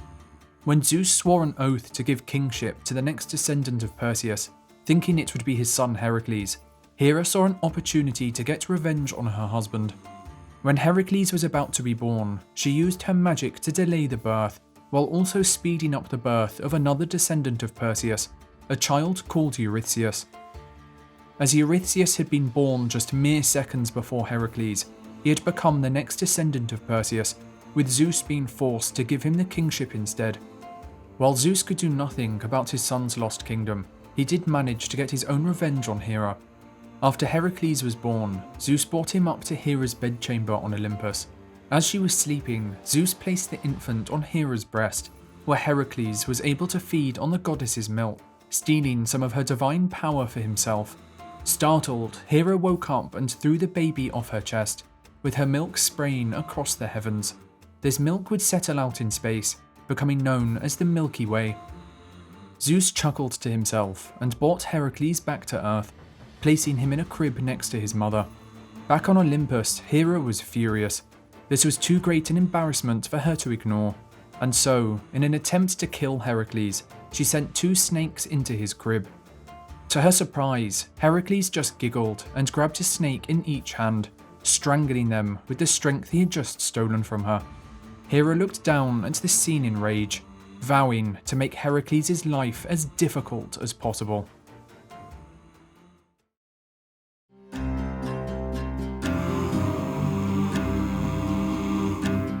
Growing up, Heracles received an education from some of the most renowned masters of Greece, in all things from archery to music. One thing that became clear from a young age was that Heracles had a very short temper. This, combined with his supernatural strength, made him dangerous to both his friends and enemies alike. Linus, his music teacher, found this out the hard way when he was teaching the young hero to play an instrument called the lyre. Heracles lacked the finesse to play the instrument and became infuriated by the constant corrections of his teacher. After some particularly harsh criticism, he ended up smashing Linus on the back of the head with the instrument, killing him instantly. While Heracles only received a minor punishment, his temper would go on to cause him many issues in his later life. Upon reaching manhood, Heracles would marry the Theban princess Megaera, with the pair having 3 children together. However, Heracles' good fortune was not looked upon favourably by Hera, who still harboured resentment for her husband's illegitimate son. Not only was he now married, but he was also in line to become the next king of Thebes. Hera would now act on the vow she had taken all those years ago. Heracles' happiness could not continue. Heracles, completely oblivious to the scheming of Hera, came home one day to find his door broken down. Running inside, he found that his family were nowhere to be seen. When he cried out to them, several hideous monsters appeared from the back of the house and began to crawl towards him. Finding himself overcome with an unnatural rage, Heracles lashed out at the monsters, killing one with a powerful strike to the head. The other monsters began to run away in fear, but Heracles, now in a blind rage, would not allow any to escape, chasing them down one by one, before killing them with his bare hands. It was only then that Hera dispelled her magic, lifting her illusion from Heracles' eyes. The hero watched in horror as the monsters transformed back into their original form. His own family now lay dead before him. He frantically shook their bodies, trying to wake them up, tears flooding from his eyes. But it was too late. Hera's magic had done its job, and he would now forever live with the guilt of having murdered his own wife and children. As Heracles looked down at his blood-stained hands, he realised he would have to atone for his crimes. The murder of a family member was considered one of the most serious crimes in ancient Greece, and if Heracles did not atone for his crimes, then the Furies would hunt him down and torture him for eternity.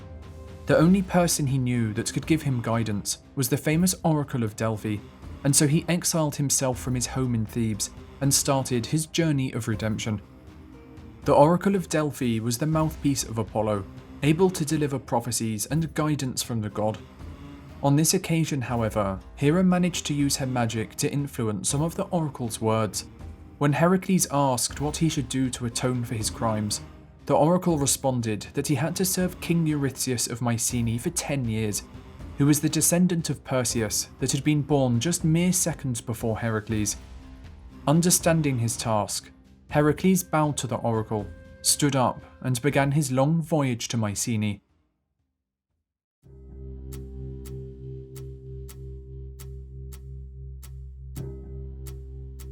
King Eurystheus had known of Heracles for some time and was deeply jealous of him. The two were cousins as they shared descent from Perseus, however they were nothing alike. Heracles was strong and heroic, whereas Eurystheus was cowardly and weak, often sending others to fight his battles for him. Arriving in servitude, Heracles bowed before his cousin Eurystheus, who could barely contain his joy. Quickly accepting Heracles' service, the king instructed him to carry out 10 labours over a period of 10 years, only after which he would be forgiven for his crimes. There was only one caveat, however. These labours would have to be completed without any assistance or payment. Heracles hung his head in shame, asking what his first labour would be. King Eurystheus told him of a ferocious lion that had been terrorising a village in the northeast part of his kingdom named Nemea. The lion could not be stopped. Its golden hide was impervious to weapons, and its claws were sharper than any sword known to man. It had killed all those sent against it, and the task would now lay with Heracles, who was sent to slay the beast.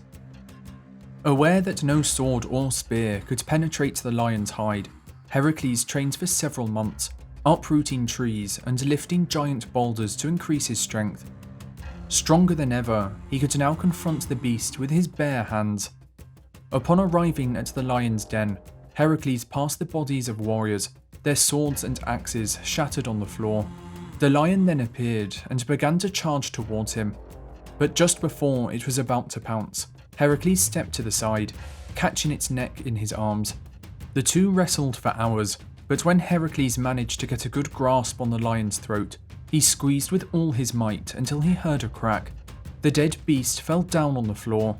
His first labour was complete.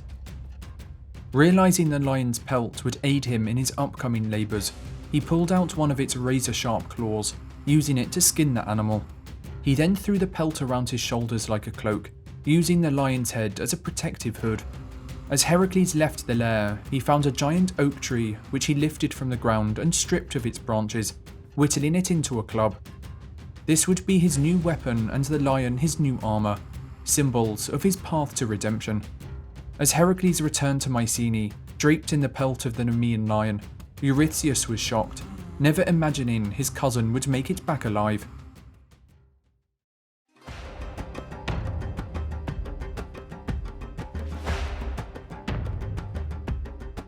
For his second labour, Heracles was sent to kill the Lernaean Hydra, and so he travelled to Lake Lerna near the city of Argos, where the famous water serpent had made its home. Known as the Hydra, the beast had 9 heads, one of which was immortal, with its blood the most poisonous substance known to man. Upon his journey to face the creature, however, Hera wanted to make the challenge more difficult, hiding a giant crab within the lake. When Heracles arrived, he charged at the Hydra with his club, with a massive swing taking one of its heads clean off. But to his horror, where one head had been, 2 new heads emerged in its place. Confused, Heracles began to cut off more heads, but this would only make the situation worse, as each time one head was removed, 2 more would spawn. As he was grappling with the beast, Hera's giant crab would jump out of the water, pinning Heracles to the ground. With the 2 monsters attacking him, Heracles was sure that his death was close. But as the Hydra moved towards him, an arrow flew out of the bushes and struck it in the side. Heracles turned around to see his nephew, Iolaus, aiming a bow at the monster. The boy had followed his uncle to the lake, hoping to help in any way he could. With the monsters distracted, Heracles reached for his club, swinging it with such force that he crushed the giant crab in a single blow. With his nephew now by his side, as Heracles sliced off a head, Iolaus would then cauterize the Hydra's neck with a flaming torch, preventing any more heads from growing. The pair worked together for hours, slicing and cauterizing, until finally no more heads remained. Heracles then knelt beside the Hydra's body, dipping the tip of his arrows in its poisonous blood. The slightest scratch from one of these arrows would prove fatal, something that would aid him in his upcoming labours. Despite defeating the Hydra, Eurystheus did not count this labour, as Heracles had been assisted by his nephew Iolaus, and therefore an additional 11th labour would have to be completed. As Heracles and Iolaus left the lake, to thank the crab for its service, Hera took its remains and cast its image up into the heavens, creating the constellation Cancer.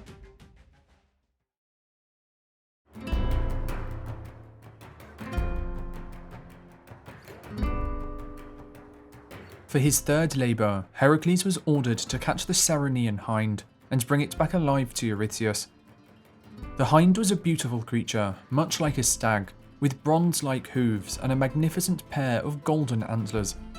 Heracles then set off to Mount Cerynea, where the creature lived, but the hind was extremely fast, being nearly impossible to catch, with Heracles chasing his prey for a full year before he was able to capture it.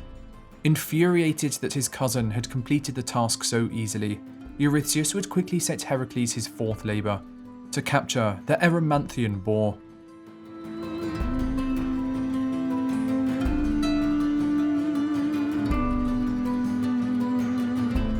For his 4th labour, Eurystheus sent Heracles to Mount Erymanthus to capture alive a giant boar that had been ravaging the area. Not thinking much of the task, Heracles set off with enthusiasm, even deciding to visit his friend, the centaur Pholus, along the way. Centaurs were half men, half horse creatures, renowned for acting more like beasts than humans.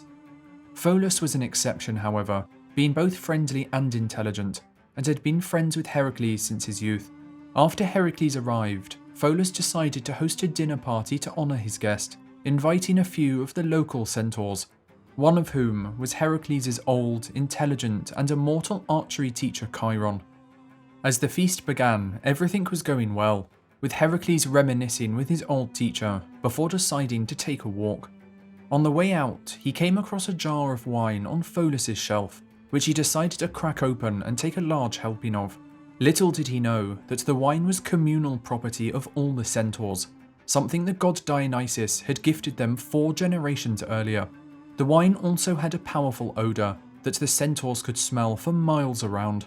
As Heracles returned, he was confronted by a huge crowd of centaurs, demanding to know why he had drunk their sacred wine. His friends Pholus and Chiron tried to calm down the other centaurs, but the situation soon got out of hand as the whole tribe had arrived, drawn by the wine's odour. Enraged, the centaurs tried to kill Heracles, but despite their numbers, they were unable to overpower him. In defence, Heracles began shooting them with his arrows coated in the poisonous hydra blood, killing many with the rest then fleeing. Unfortunately, in the chaos, Heracles had accidentally shot his old teacher Chiron, who fell down screaming in agony. As he was immortal, the wound did not kill him, but with the hydra's poison coursing through his veins, he would spend an eternity in pain. Zeus, however, had watched the events unfold and decided to take pity on the old centaur, taking Chiron's spirit and casting it up into the heavens, creating the constellation Sagittarius. Confused as to how such a small arrow had killed the other centaurs, Pholus picked an arrow up from the ground. But as he brought it to his face to take a closer look, the arrow slipped from his fingers, landing on his hoof, with the poison killing him within seconds. After chasing the other centaurs away, Heracles returned, but when he found out he had killed both his friend and his teacher, he was overcome with shame and regret. But unknown to Heracles, a centaur called Narcissus was able to survive the massacre, running far into the mountains, where he would spend over a decade planning his revenge on the hero. Heracles completed his actual labour with ease, chasing the boar into deep snow, where he bound it in chains to bring back to Eurystheus. Upon seeing the giant monster, Eurystheus was petrified, quickly jumping into a large storage jar, refusing to come out until Heracles removed the boar from the room. Heracles could barely hide his amusement, but did as he was told and set the boar free. King Eurystheus then crawled out of the jar in embarrassment, and quickly sent Heracles off on his 5th labour.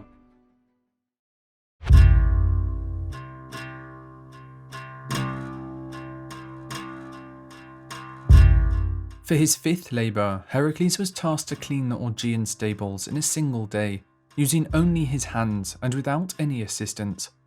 Eurystheus believed the task to be impossible, sending Heracles on his way, believing failure was certain. The stables belonged to King Augeas from the neighbouring kingdom of Elis. They housed 3,000 immortal cattle and had not been cleaned for nearly 30 years. The stables were so overrun with animal dung that in some places the filth had piled several metres high, and no one dared approach them due to the awful smell. Upon arriving in Elis, Heracles visited King Augeas, who promised the hero 1/10 of the immortal herd as a reward if he was able to clean the stables before nightfall. As he made his way over to the stables, Heracles was bombarded with a horrid smell. It was even larger and more filthy than he had imagined, spanning the length of a small city. After taking a look around, Heracles himself thought the task impossible to complete. He instead headed to the nearby rivers Alpheus and Peneus, which he hoped would do the job for him. Obeying the restrictions Eurystheus had given him, Heracles used no tools, instead using his bare hands to dig a canal which flowed from the rivers down into the stables.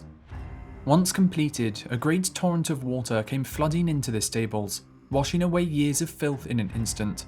The water continued to flow into the surrounding farmland, fertilizing the fields with an enormous amount of manure. This caused celebration in Elis, with people cheering for Heracles as their farms were to prosper for years to come. Heracles would mark this occasion by creating the famous Olympic Games, which would occur every 4 years in Elis.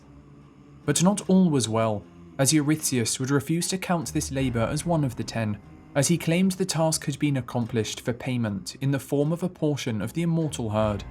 An additional labour would therefore have to be added to his service, bringing the new total to now 12 labours.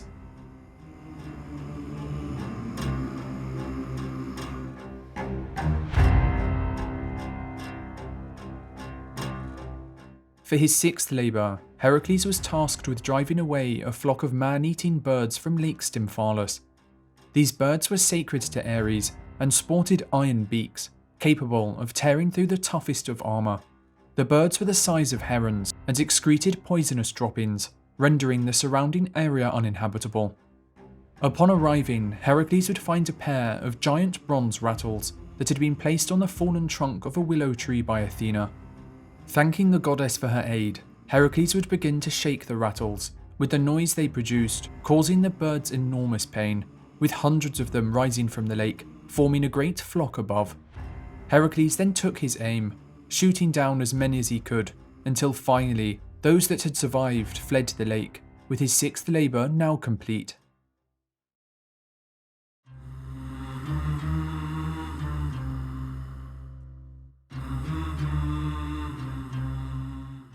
When King Eurystheus saw his cousin returning successfully yet again, he realised that he had exhausted all of the difficult tasks within his kingdom.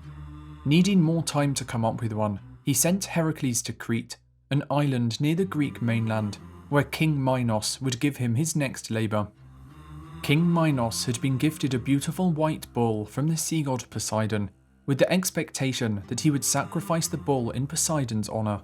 Instead of doing this, however, King Minos decided to keep the bull for himself, thinking it too beautiful to kill.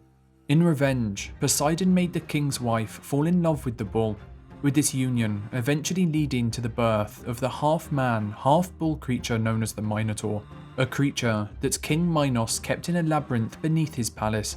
After the bull impregnated the king's wife, Poseidon turned it mad, with the bull running around Crete, destroying everything in its path. While Heracles was not destined to kill the Minotaur beneath the palace, that was a task destined for the hero Theseus. King Minos did want Heracles to capture the mad bull that was causing havoc in his kingdom. Accepting the challenge, Heracles went to confront the bull, and when the beast charged at him, Heracles would grab it by the horns and wrestle its head into the ground.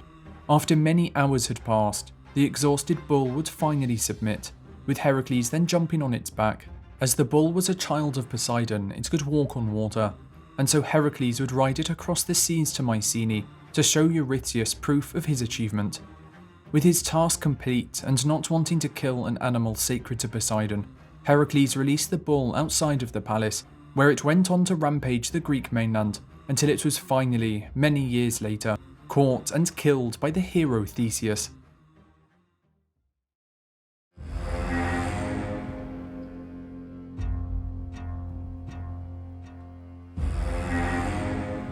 For his eighth labour, Heracles was tasked with bringing Eurystheus the mares of the Thracian king Diomedes.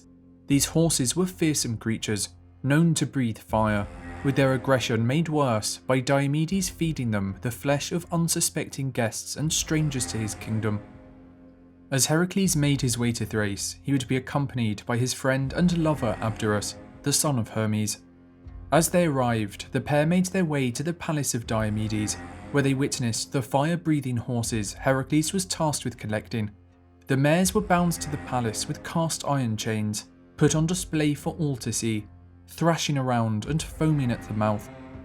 But as he entered the palace to meet with King Diomedes, a foul-looking man with a nauseous stench, Heracles would hear a terrible scream behind him.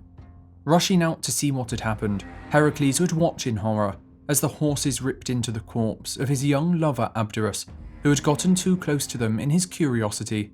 Filled with rage, Heracles charged back into the palace, killing the guards and grabbing Diomedes by the hair, dragging him outside.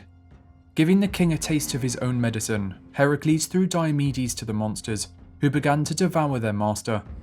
The flesh of Diomedes was so foul, however, that the horses stopped eating him halfway through, forever put off the taste of human flesh. With the horses now docile, Heracles grabbed their chains and brought them back to Eurystheus, his task now complete.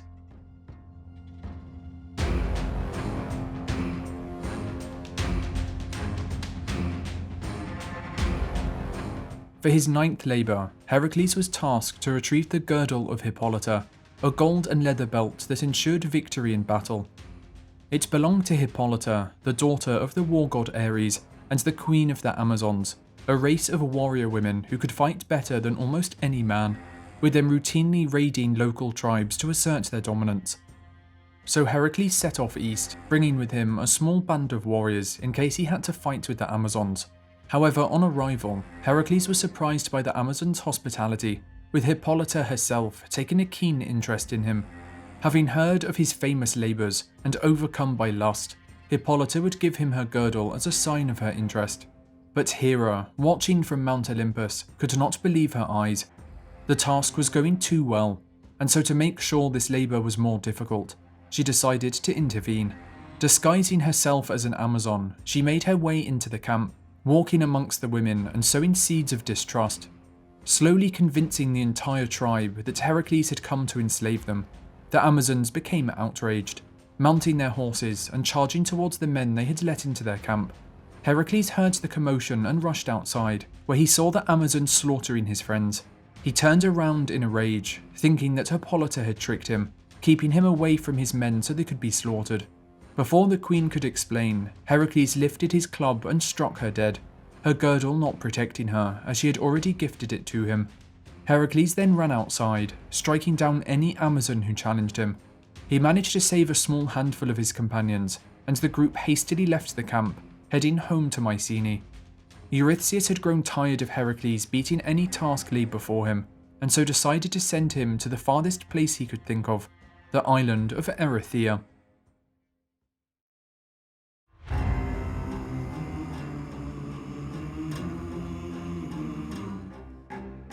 For his 10th labour, Heracles was sent to Erythea to steal the cattle of a three-headed giant known as Geryon. Heading southwest, he travelled along the African coastline, but it did not take long for Heracles, unused to the intense and scorching heat of the continent, to become annoyed with the sun itself. Halfway across the Libyan desert, he took out his bow and threatened to shoot the sun with one of his poisoned arrows if it continued to torment him. Quite distressed at this, the sun came down in its human form as the god Helios, begging Heracles not to shoot him. He promised to shine less intensely while Heracles was on his journey, also offering to give the hero his great golden cup, a vessel shaped like a water lily, that Helios himself used to sail around the ocean in at night. Finally reaching the island of Erythea, Heracles was quick to see the herd of cattle he had to steal, along with Geryon, their giant three-headed owner. But wanting to be done with his task as quickly as possible, Heracles didn't even bother to fight the giant, instead shooting Geryon with a poisoned arrow, killing him within seconds. Heracles then herded the cattle into Helios's cup and sailed home to Mycenae, where he delivered them to Eurystheus.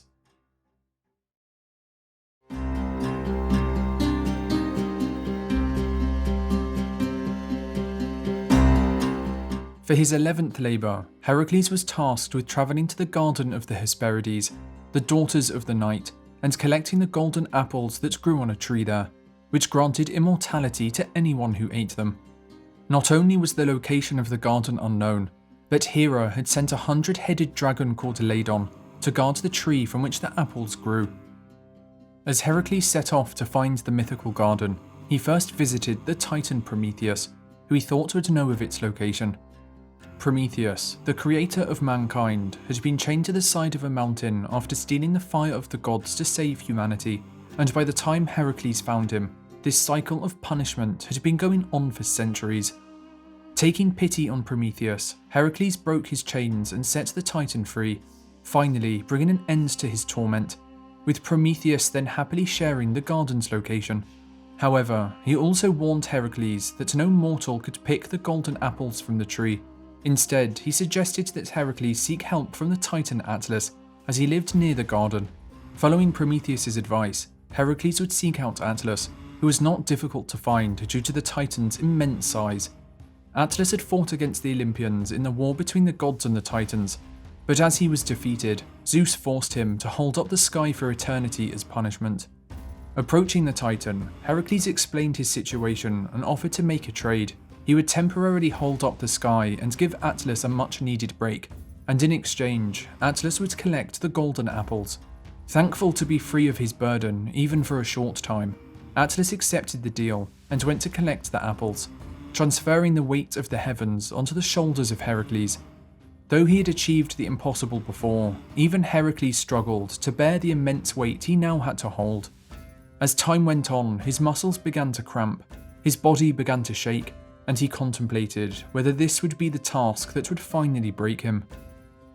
As the sun began to set, Atlas finally returned with a basket full of golden apples.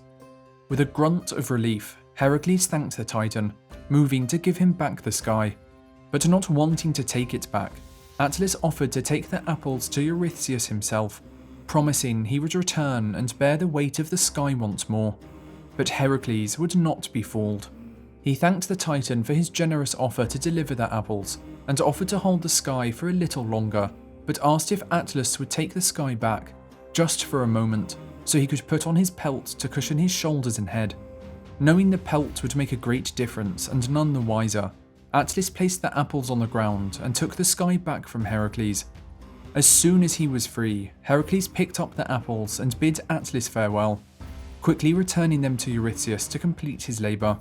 Atlas was enraged, cursing at the hero as he left, with his roars shaking the ground for miles around. As decades passed and then centuries, Atlas would become part of the world itself, being transformed into stone, with his giant remains becoming known as the Atlas mountain range of North Africa.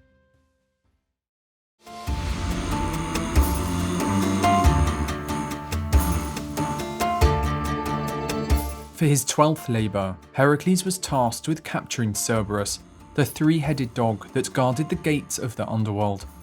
Descending to the Underworld and approaching Hades and Persephone, Heracles would explain that he had been tasked with collecting Cerberus as his final labour. Knowing that helping Heracles would infuriate Hera, who had always looked down on him, Hades allowed Cerberus to be taken, but two conditions had to be met. First, Heracles must use no weapons to capture Cerberus, and second, once his task was complete, Cerberus must be returned. Agreeing to the terms, Heracles set out to face the beast. Just as he had done with the Nemean lion and the Cretan bull before, Heracles grappled with the dog, wrestling it for hours until the beast was utterly exhausted. With his club in one hand and Cerberus in the other, he dragged the dog by its chains and made his way back to the realm of the living. Heracles then delivered Cerberus to King Eurystheus, who once again chose to cower in his jar, a now permanent installation next to his throne. The king poked his head out the top of the jar, and while shaking in fear, agreed to release Heracles from his servitude, granting him pardon for his past crimes. Heracles was filled with joy. He had finally atoned for his crimes and was to be a free man. But before embarking on his next journey, he fulfilled his promise and returned Cerberus to the land of the dead.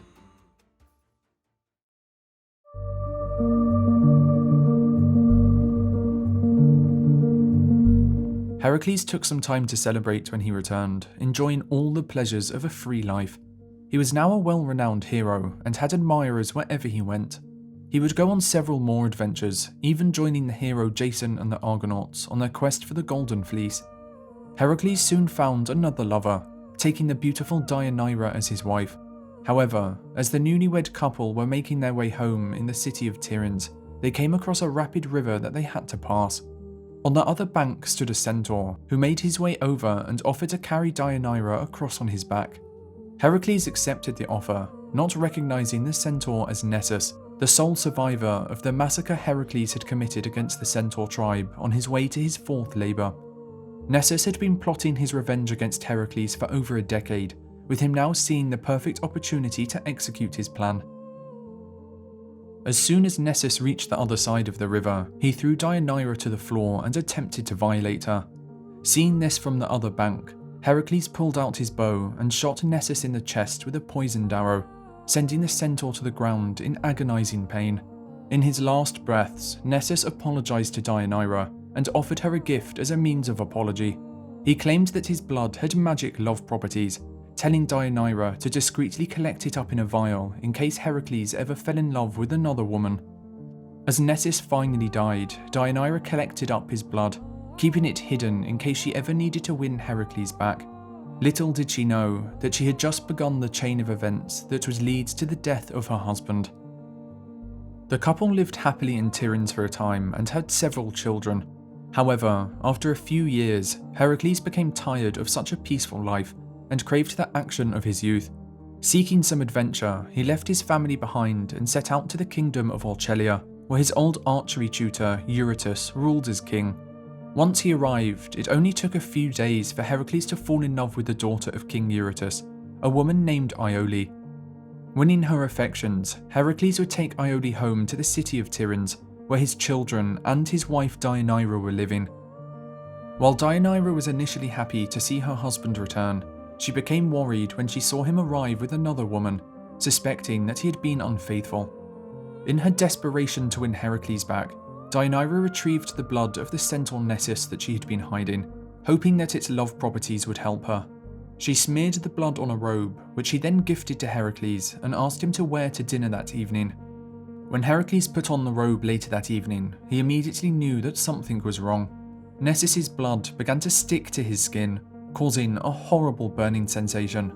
Heracles began to scream in agony and tried to rip off the robe, tearing out large chunks of his flesh in the process.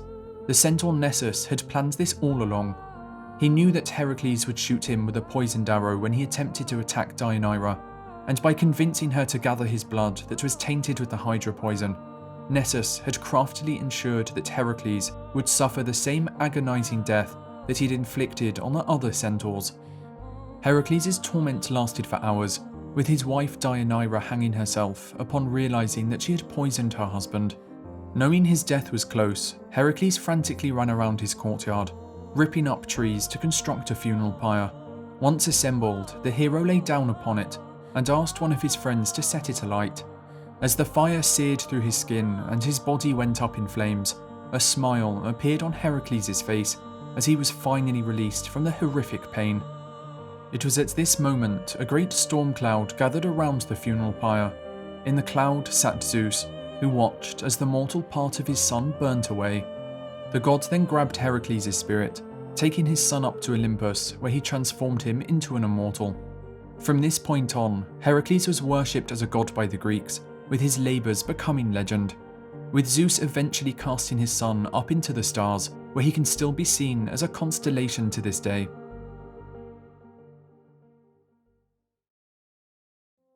While some heroes like Heracles had to earn their place on Olympus, others would become arrogant, with many mortal men who assumed themselves equal to the gods, often meeting a tragic end. Such was the case with Bellerophon, the grandson of Sisyphus, the man cursed to roll a boulder up a hill for eternity.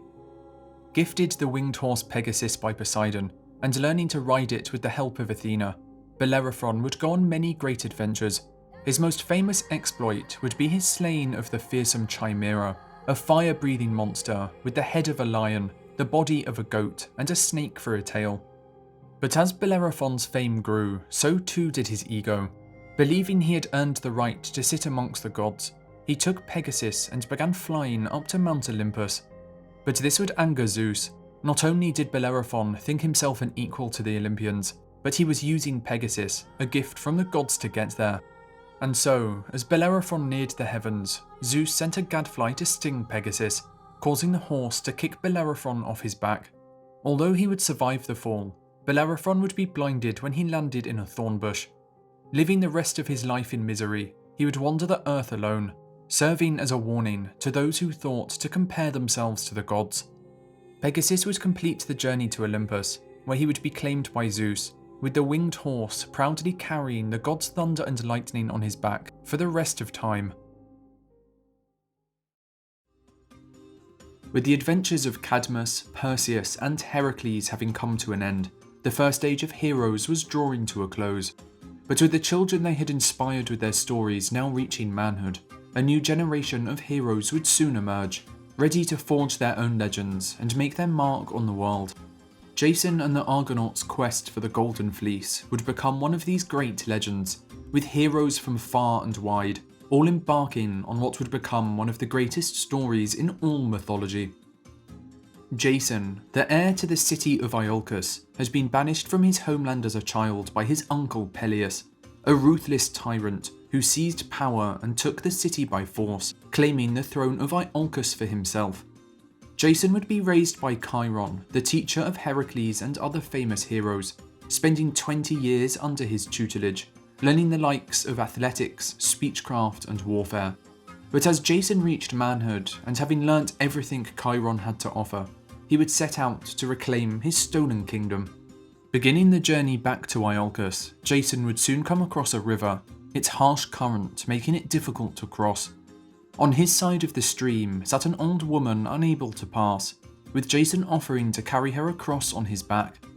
But as he did so, the swift current would remove one of his sandals, with him forced to continue the journey with one foot bare.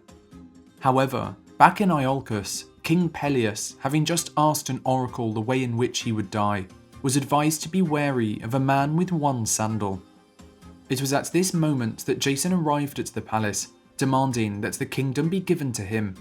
Seeing Jason was wearing only one sandal, and hearing the townspeople cheer his return, Peleus realised he could not simply have him killed, so instead came up with a devious plan. He would challenge Jason to retrieve the famous Golden Fleece from Colchis, an item said to be more valuable than anything else on Earth. If he was able to retrieve the fleece, Peleus promised to forfeit the kingdom, being certain that Jason would die along the way. With his honour on the line, Jason would accept Peleus' offer, but knowing of the dangers that lay ahead, would begin to gather the greatest heroes the world had ever seen.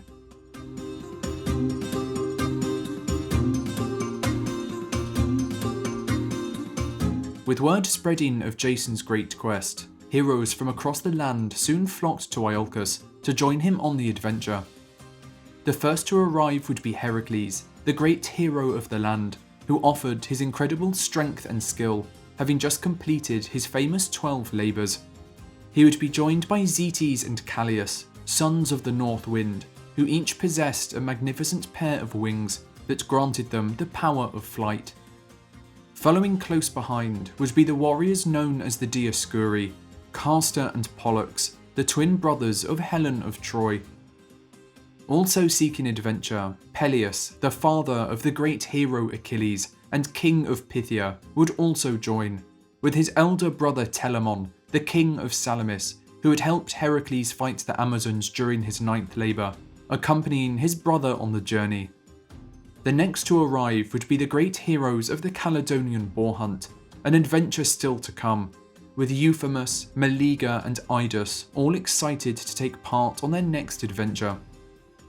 And finally, the last to join would be Orpheus, the famous poet, whose beautiful singing was known throughout the land. It would only be after his journey with the Argonauts that his most famous story, the loss of his wife Eurydice, would come to pass. To transport these great heroes, Jason would enlist the help of the legendary shipbuilder Argus, who, with the help of Athena, would create the Argo, the swiftest and most sturdy ship of its time. At its bow, Athena would place an enchanted piece of wood, through which Jason could communicate with the gods. As they set sail and their great voyage began, Jason and his companions would name themselves the Argonauts after the ship, with the Greek translation of Argo meaning swift, and naut meaning sailor.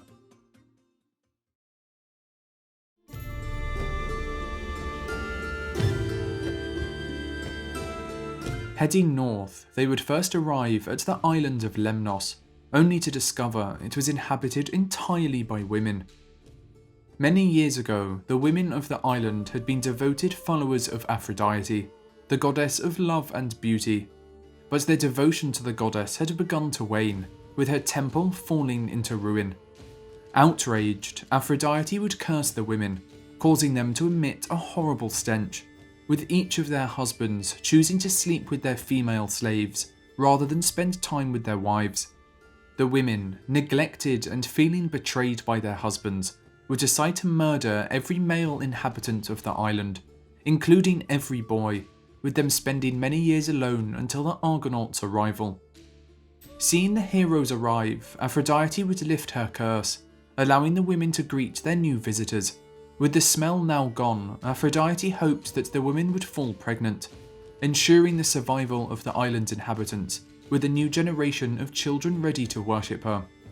Her plan would be successful, and after an entire year had passed, the Argonauts had still not left the island, with Heracles becoming enraged.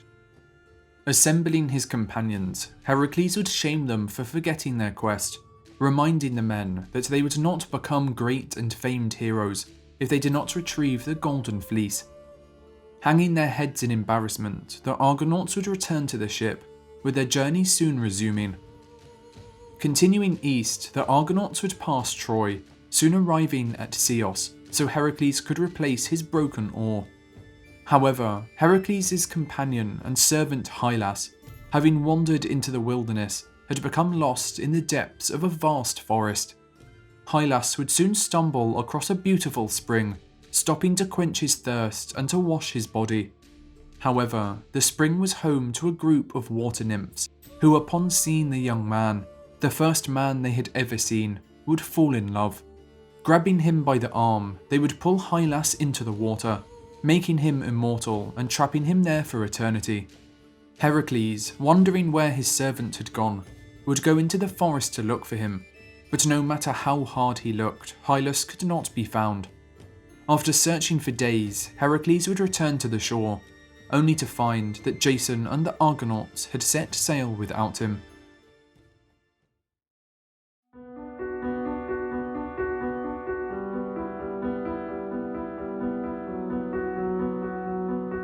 They would next pass the kingdom of Thrace, before travelling through the Clashing Rocks, a waterway so dangerous that no ship had ever passed through before.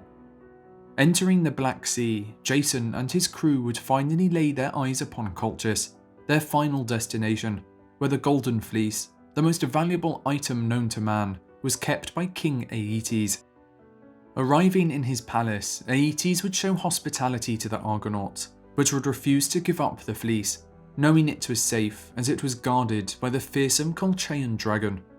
Knowing that defeating the dragon was impossible even for Jason, Hera, queen of the gods, would now give him her aid. For long ago, Jason had carried an old woman across a river out of kindness, not knowing that she was none other than Hera, who had come down to earth in disguise. Hera would now repay the debt, making Medea, the beautiful daughter of King Aeetes, fall in love with Jason.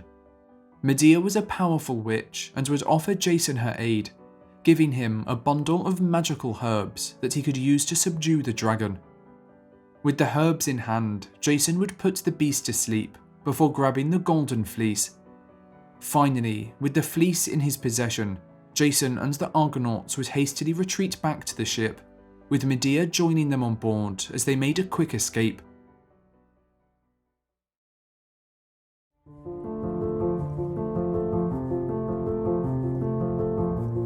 As morning came, King Aeetes awoke to discover that the Golden Fleece had been taken, with him quickly assembling a fleet of ships to head out in pursuit. Leading the fleet would be Aeetes' son Aspertus, and it would not be long until he was close on their tail. Medea, seeing her brother Aspertus closing in on them, and knowing they could not outrun such a large fleet, would ask for the Argo to be halted so she could bring her brother on board to discuss peace talks. But as Aspertus' ship came near, Medea would drag him on board, taking a knife from her robe and stabbing him in the chest. Dismembering the body, she would throw the remains of her brother piece by piece into the sea, so that her grieving father would have to stop the pursuit to collect them. With the time she had now bought, the Argonauts would look for a way to escape. Heading west, they would enter the Istros River, sailing for many weeks until they reached the Alps. Having come to a dead end, the Argonauts would come ashore, lifting up the ship to travel through the mountains by foot.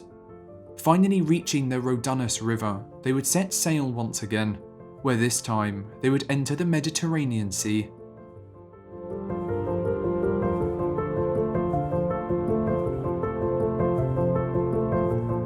Setting sail, Jason and his men would begin to hear a beautiful melody, for his ship was passing the home of the Sirens, irresistible creatures that enticed sailors to their death with their bewitching songs. It was at this moment that Orpheus, the famous poet, would take out his lyre and begin to play his beautiful songs, songs that would grow louder and louder as they drowned out the sirens' call. Only when they had passed by safely would Orpheus put down his lyre, with all the men on board cheering and thanking him for saving their lives. Heading back to Greece, their next stop would be the island of Syria, home to the Phaeacians, a kind people who welcomed them with open arms. After facing so many dangers, they would rest on the island for a few weeks, with Jason and Medea hosting a great wedding during their time there. Now married, they would take to the sea once again, finally heading home to Greece. But as they neared close to home, the Argonauts would decide to take one final rest on the island of Crete. However, unknown to them, the island was home to Talos, a bronze giant that patrolled the shore 3 times each day, destroying any ship that approached. Powerless against the giant, the Argonauts would run in terror, with there being nowhere to hide on the beach. But Medea, using her magic, would soon be able to identify Talos' one weakness, a large bronze nail in the side of his ankle that prevented his divine blood from pouring out. Stopping the giant, Medea would tell Talos that she was a powerful witch and could make him immortal. The only thing he had to do was to carefully follow her instructions. Claiming that it was the nail in his foot that kept him from becoming immortal, and Talos, never having talked to a human, would be easily tricked, reaching down and pulling out the nail. With blood pouring out, Talos would fall down to the ground, never to torment travellers again.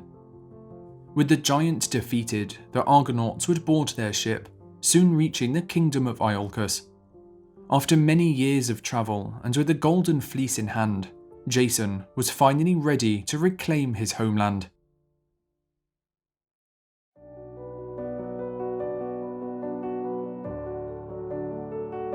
Arriving back in the city, Jason would learn that King Peleus had put his father to death during his absence, with revenge now the only thing on his mind. Approaching the king with the Golden Fleece, Jason demanded that the kingdom be rightfully transferred to him, but Peleus, not honouring his word, would refuse, asking Jason to leave. However, Medea, realising the king would never give up his throne, came up with a cunning plan. Inviting the king's daughters to attend, Medea would chop an old ram into pieces, boiling it in a cauldron for all to see. Using her magic, the ram would come back to life, jumping out of the cauldron with its youth restored. But Peleus' daughters, having seen their father grow old and weary just as the ram had, desired him to be rejuvenated as well. And so, when Medea told them she could perform the same magic on the king, their faces lit up with joy. Sneaking into Peleus' room when all were asleep, they would chop their father into pieces and throw him in the cauldron, eagerly awaiting Medea's return the next morning. But upon seeing the king butchered by his own daughters, all Medea could do was laugh, her cunning plan having worked exactly as foreseen. With Peleus now dead, Jason was ready to take the throne. However, the king's son Acastus would discover Medea's involvement in the gruesome murder, driving her and Jason from the city.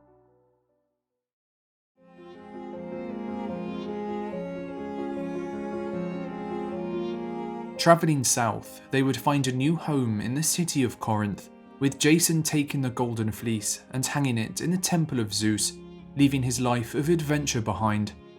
Creating a new family with Medea, the two would have many children together, but as the years went on, Jason's eyes would begin to wander. Craving the fame and fortune of his youth, he would look for a wife that he could use to rise through the ranks of society, abandoning Medea and his family to marry the Princess Creusa. Betrayed and her heart broken, having murdered her own brother to help Jason, Medea would swear revenge, sending a magic robe to Creusa as a wedding gift. As soon as the robe touched her skin, Creusa's flesh would begin to burn, with her letting out a scream of agony. Her elderly father would attempt to save her, but upon touching the robe, he too would begin to burn, with the pair dying together in front of Jason's tearful eyes. Horrified at the death of his new wife, Jason, knowing who had sent the cursed robe, would draw his sword and rush to confront Medea, but upon finding her, he would discover the true extent of her rage. For at her feet lay the dead bodies of their 2 sons, Alcamenes and Tysander, with blood still dripping from the dagger Medea had used to kill them. Dropping to his knees, Jason would begin to weep, with Medea flying off in the chariot of her grandfather, the sun god Helios, her final act of revenge complete. Jason would go on to live the rest of his life as a lonely man, never finding love and producing no more children. Clinging on to the memories of his youth, Jason would often visit the Argo, which had been deserted on the shore. With many years having passed and Jason now an old man, one day while he was lying under the ship, its rotting stern would collapse, crushing him below. The ship that had once brought him fame and fortune would now be the very thing that brought his life to an end.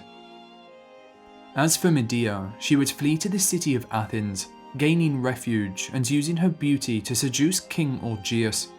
Becoming queen, she would bear him a son, but her rise to power would soon be challenged when the city's rightful heir, the great hero Theseus, would return to claim the throne.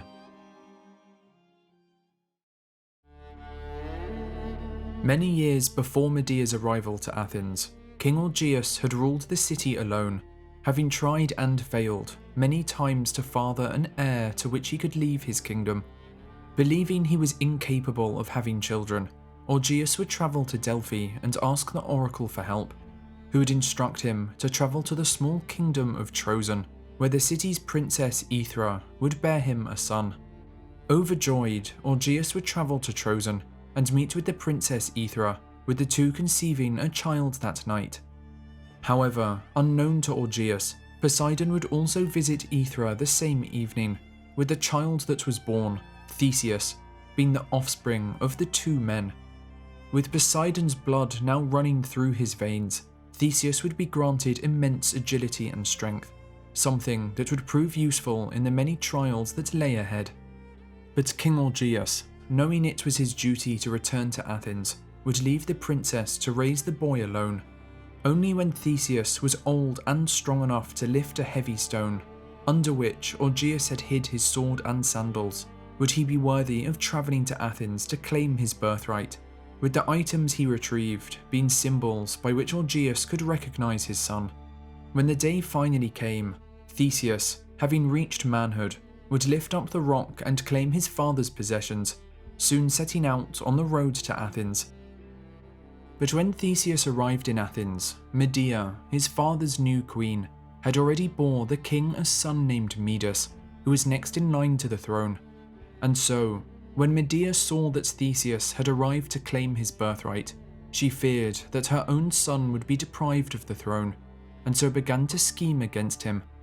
When Theseus entered the palace, Medea would inform him that the only way he could be granted an audience with the king was to prove his skill as a warrior, sending him to fight the bull of Marathon, the mad creature that Heracles had wrestled with and brought over to Greece during his 7th labour. But instead of dying as Medea had hoped, Theseus would use his great strength to kill the bull with ease, soon returning to Athens triumphant. Shocked at his success, Medea would now attempt to kill Theseus, handing him a cup of poisoned wine as he approached the king. But as Theseus went to drink it, Augeas would recognise the sword and sandals that the young man was wearing as the same ones he had hidden under the rock all those years ago, knocking the cup from his son's hand and saving his life. Realising Medea's deception, Augeas would banish her from the city before embracing Theseus as the rightful heir. Expelled from yet another city, Medea would return home to Colchis, where she would reconcile with her father Aeetes, restoring him as the king of Colchis and living out the rest of her days at the edge of the known world. After living in Athens for some time, Theseus would learn that the city was in deep trouble. Many years ago, Athens had fought a war against King Minos of Crete, a war they would lose. To save the city, King Augeas had signed a treaty with Minos, binding him to send 7 boys and 7 girls to Crete every 9 years, so that they could be fed to the Minotaur, a half-man, half-bull creature that lived in a labyrinth beneath Minos' palace. Upon hearing of the treaty, Theseus was appalled and would immediately volunteer to be one of the next tributes, hoping to slay the Minotaur and bring an end to the suffering of his people. Augeas begged him not to go, but when he saw he could not change Theseus' mind, he would give his blessing, only asking that if he returned successful, he should change his black sails to white, with the white sails signalling that he was still alive. And so began his long voyage to Crete, where the infamous Minotaur awaited. But when he arrived on the island and was greeted by Minos and his family, Theseus would attract the eye of the king's daughter, Ariadne, who quickly found herself deeply in love with him. Wanting to protect Theseus, Ariadne would approach him as he was about to enter the Minotaur's lair, offering him a ball of thread, with which he could trace his path back to the labyrinth's entrance. All she asked in return was that Theseus take her with him when he left Crete for Athens, a deal he was happy to accept. Entering the labyrinth, he tied the thread to the entrance and began his descent, following the dark, winding paths of the maze. He had been warned by Ariadne, however, that the true threat he faced was not the Minotaur, but instead the labyrinth itself. It was so vast and complex that all those who had entered had never made it out alive, with most starving to death in the labyrinth's endless twists and turns as they tried to reach the exit. After travelling for hours, Theseus would eventually reach the centre, where the Minotaur lay in wait, with the two beginning an intense and brutal fight. It would be the most difficult battle Theseus had ever fought, but his speed and agility would prove triumphant. Grabbing his sword, he managed to stab the beast in the throat. Never again would Athens have to endure the sacrifice of its children.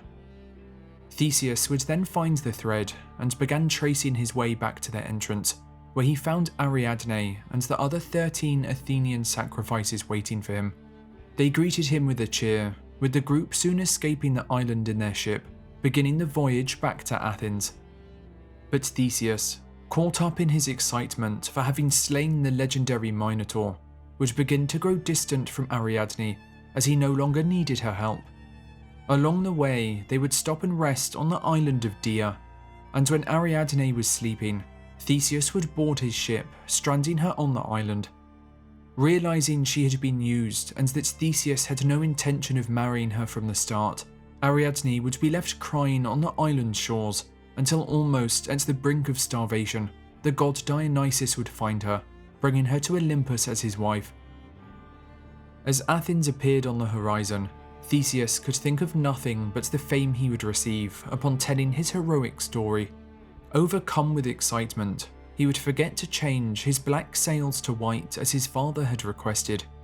And so, when King Augeas saw the ship sailing back with black sails, a sign that his son was dead, he would throw himself from a tall cliff into the waters below, which would become known as the Augean Sea in his honour.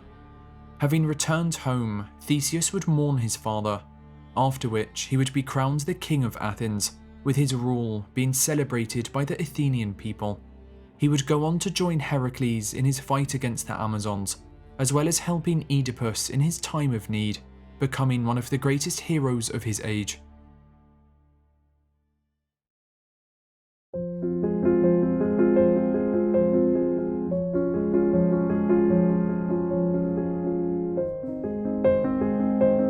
A famous architect and inventor, Daedalus was revered across all of Greece and had been tasked by King Minos with constructing a labyrinth so complex that no one could ever escape it. However, after Theseus had left the labyrinth with ease after following the string Ariadne had gifted him, King Minos was furious, imprisoning Daedalus and his son Icarus deep within their own creation. But the maze was so well constructed that even Daedalus could not find his way out. He would instead turn to his imagination, coming to the conclusion that the only way out was up. Combining feathers with wax, he would construct two great pairs of wings for him and his son. Although the wings would let them escape, he warned Icarus that they were extremely delicate and that flying too high would cause them to break.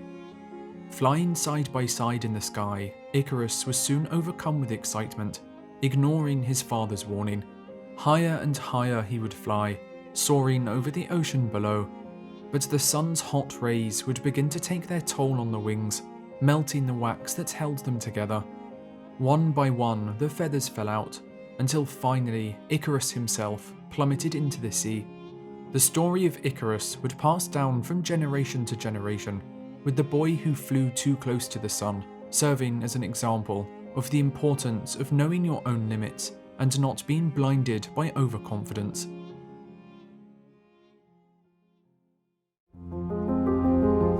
On the western edge of Greece lay the city of Calydon, a city that would become the site of one of the greatest gatherings of heroes since the voyage of Jason and the Argonauts. Ruling the city would be King Oeneus and Queen Althea, who would have a son named Meleager. Yet unknown to King Oeneus, Meleager was actually the son of the war god Ares, who had slept with his wife in secret, an affair that would draw the attention of the three fates, the goddesses who decide the destiny of each mortal. Appearing at the moment of Meleager's birth, they would find the baby lying on the floor next to a freshly lit fire. Pointing to a large log amidst the flames, they would sing a song of Meleager's fate. To you, O newborn child, we grant a gift, to live until this wood turns to ash. Overhearing the prophecy, Meleager's mother, Queen Althea, would run to the fire, quickly douse it with water, and pick up the large log that now controlled the life of her son. Wanting to keep it safe, she would travel back to her palace and secure the log in a chest, out of reach from those wishing to harm her son. Almost 2 decades later, Meleager had become an Argonaut, joining Jason on his quest to retrieve the Golden Fleece before returning to Greece as a hero. But when he travelled back to visit his family in Calydon, he would find his homeland all but destroyed. For his father, King Oeneus, had been blessed by the god Dionysus with a fruitful harvest. With so many crops to feed his people, the king had become arrogant, forgetting to worship the goddess Artemis, who oversaw all of nature. Furious, she would send a great and powerful boar to ravage the countryside, an enormous beast that would destroy towns, trample crops, and kill anyone who were unfortunate enough to be caught in its path. With the boar destroying his kingdom, King Oeneus would send messenger birds to every corner of Greece, inviting the greatest heroes of the land to take part in a hunt to slay the beast. Leading the expedition would be his own son Meleager, with over 50 other warriors answering the call. The first to join would be Meleager's trusted companions, the Argonauts, who had only just returned to Greece, with Jason, Euphemus and Idas, alongside Peleus, Telamon and the Dioscuri, all travelling to Calydon to take part. The next to come would be Theseus, the king of Athens and slayer of the Minotaur, as well as Iolaus, the nephew of Heracles who had helped his uncle slay the Lenaean Hydra during his second labour. They would then be joined by Nestor, the king of Pylos and the wisest of the Greeks, alongside Laertes, the father of the famous hero Odysseus. With all assembled to begin the hunt, one final member would choose to join, but they would be unlike the rest, for Atalanta, a woman, had come to claim the boar as a prize. Born to a king wishing for a son, as a baby, Atalanta had been left in the wilderness to die, yet she would be nursed and protected by a bear, surviving long enough until she was found and raised by a pair of hunters. Growing up in the wild, Atalanta would learn to hunt, soon becoming a devoted follower of the goddess Artemis. By the time she became an adult, Atalanta was one of the greatest archers in the land, able to fight, run, and shoot better than almost any man. After hearing of the expedition gathering to slay the Caledonian boar, Atalanta would be keen to join, wishing to win the glory and prove her worth as a hunter. But upon her arrival to the gathering, she was greeted by mockery and contempt, with every warrior bursting out in uncontrollable laughter at the very thought of a woman wishing to hunt. Only one remained silent, for Meleager, after setting his eyes upon her, had fallen deeply in love with Atalanta, and would argue with his companions until they finally agreed to let her join. With all now prepared, the hunt could finally begin. Setting out into the countryside, the party would have an easy time tracking the boar, as it left an unmistakable trail of destruction and carnage in its wake. Soon finding the boar stampeding through the woods, the hunters would quickly surround it, but just as they went to strike, the beast would rush forward, impaling one man on its tusks before trampling another beneath its heavy hooves. Panicking, the men would begin to attack the creature, but this would only add to the chaos, with one man being killed when a stray javelin impaled his chest. Amidst the madness, only one would keep a level head, with Atalanta raising her bow and letting fly an iron-tipped arrow, striking the boar in the throat. The beast would squeal out in pain, with Meleager taking the opportunity to rush forward with his spear, finishing off the beast with a strike through the heart. With the boar defeated, a great cheer would erupt amongst the hunters, all praising Meleager for delivering the killing blow. But Meleager would refuse to take credit, instead insisting that Atalanta take the boar's hide as a prize, as she had delivered the first blow. The suggestion would cause outrage amongst the hunters, with Meleager's uncles, Toxeus and Plexippus, stepping forward to voice their disgust at the thought of a woman taking home the prize, instead insisting that if Meleager did not want it, then the boar's hide should belong to them. Enraged by the comments and blinded by his love for Atalanta, Meleager drew his sword and would strike down both of his uncles where they stood. Shocked at the bloodshed, the hunters would begin their return to Calydon, with the word soon reaching Meleager's mother, Queen Althea, that her two brothers had died at the hands of her son. In a moment of grief and anger, Queen Althea would rush to collect the chest that contained the large log she had hidden all those years ago. Throwing it into the fire, she would watch on with tears in her eyes as the log that kept her son alive was consumed by the flames. Instantly, Meleager would begin to scream, twisting in agony and falling to the floor, with him taking his last and final breath as the log was reduced to ash. Realizing what she had done, Queen Althea would try desperately to remove the log from the fire, but it was too late, for the log was no more, with her taking her own life in the grief of knowing that she had killed her own son. With the Caledonian boar hunt having ended in tragedy, the heroes would begin to disperse. Yet for Atalanta, more adventure lay ahead.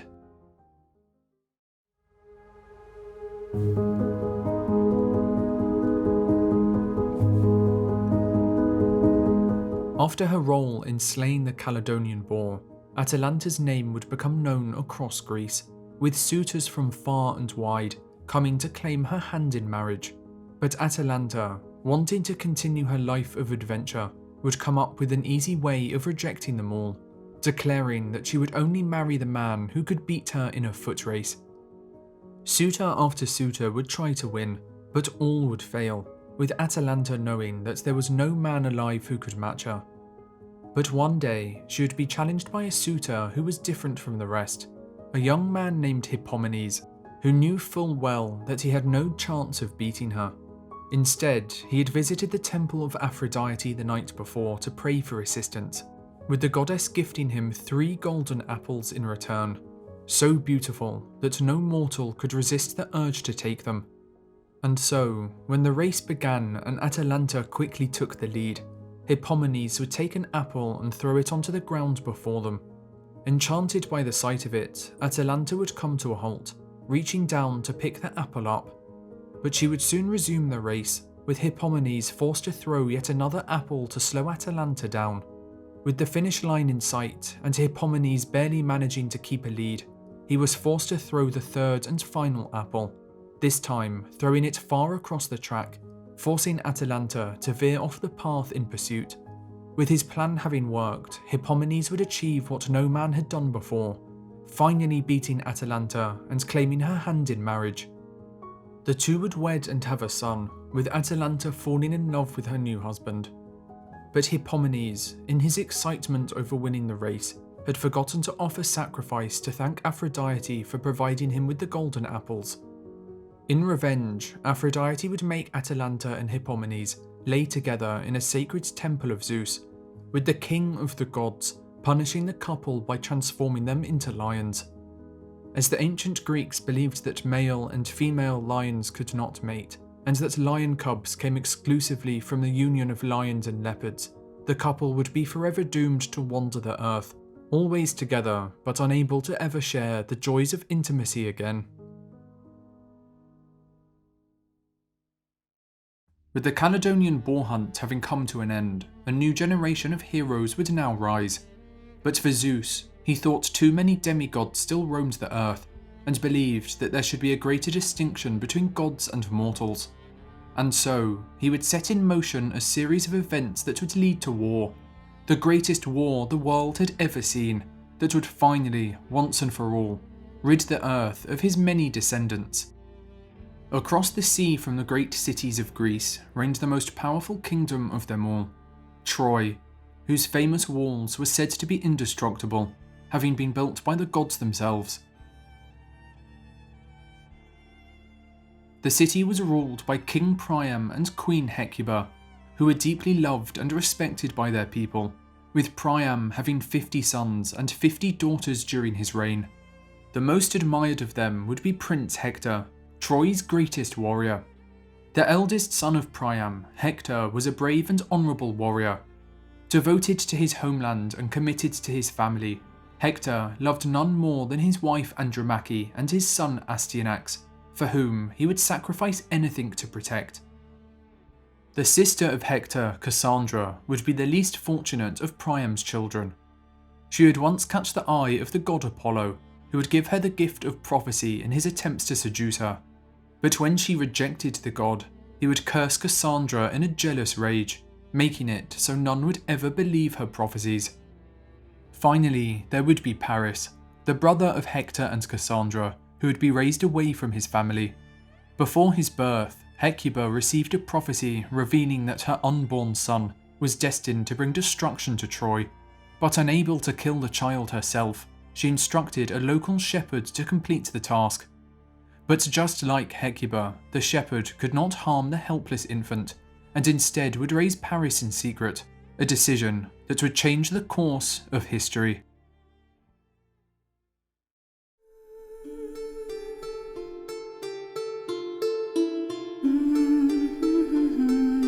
But the shepherd's misguided generosity would not bring about the prophecy alone. As for Troy to fall, another child needed to be born. Across the seas in the city of Sparta, Zeus had fallen in love with Queen Leda. Transforming himself into a magnificent swan, Zeus would lie with the queen, with Leda soon giving birth to 2 eggs. Out of the eggs would hatch 2 sons, Castor and Pollux, the Dioscuri, who would later join the famous Argonauts, as well as 2 daughters, Clytemnestra and Helen, with Helen growing up to become the most beautiful woman in the world. The first step in Zeus's grand plan had now been set in motion. When Helen came of age, almost every man would attempt to win her hand in marriage, with the greatest warriors, richest warlords, and even Greece's princes travelling great distances to reach Sparta, with Odysseus of Ithaca, Agamemnon of Mycenae, and Ajax of Salamis all putting themselves forward. Knowing her decision would lead to the rejection of so many powerful men, Helen was worried that bloodshed would likely follow. And so, to try and prevent conflict, Odysseus of Ithaca made each suitor swear an oath to protect her chosen husband. With the threat of violence now gone, Helen would choose Prince Menelaus of Mycenae, with the 2 soon marrying and becoming the king and queen of Sparta. Disappointed, her other suitors would peacefully return home, but unknown to them, their oath to defend her chosen husband, King Menelaus, an oath they had made to prevent violence, would be the very thing that would draw them into one of the greatest wars the world had ever seen.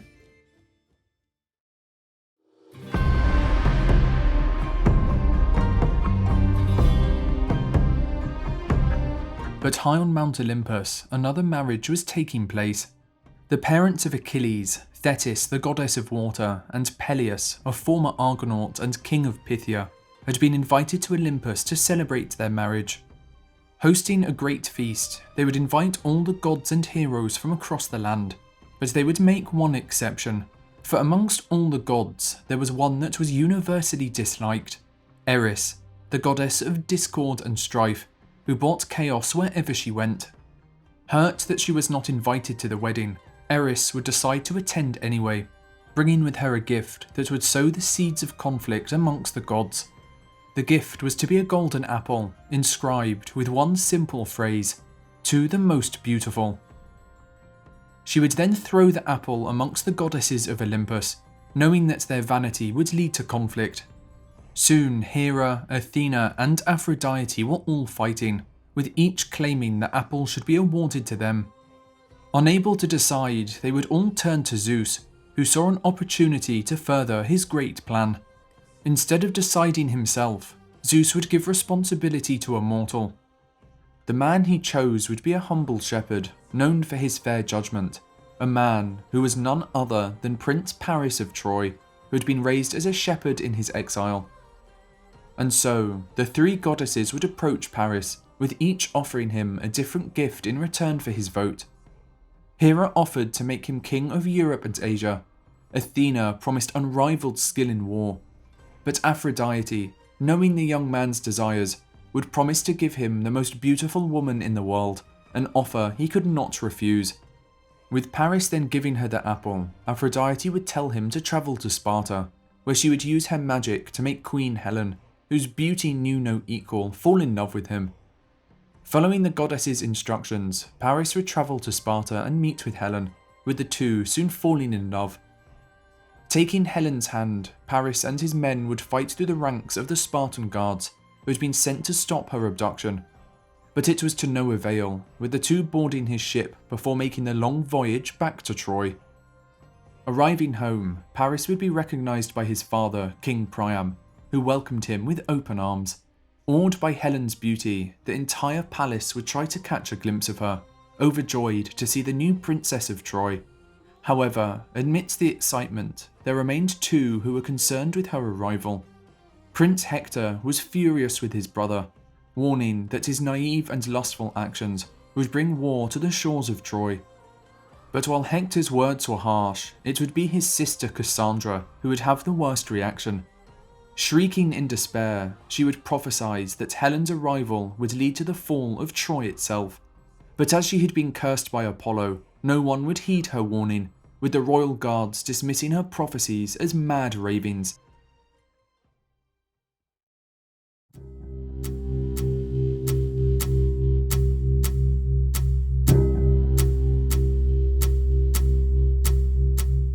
Arriving back in Sparta from a funeral in Crete, Menelaus was informed that his wife Helen had been abducted, with the ship she was on heading in the direction of Troy.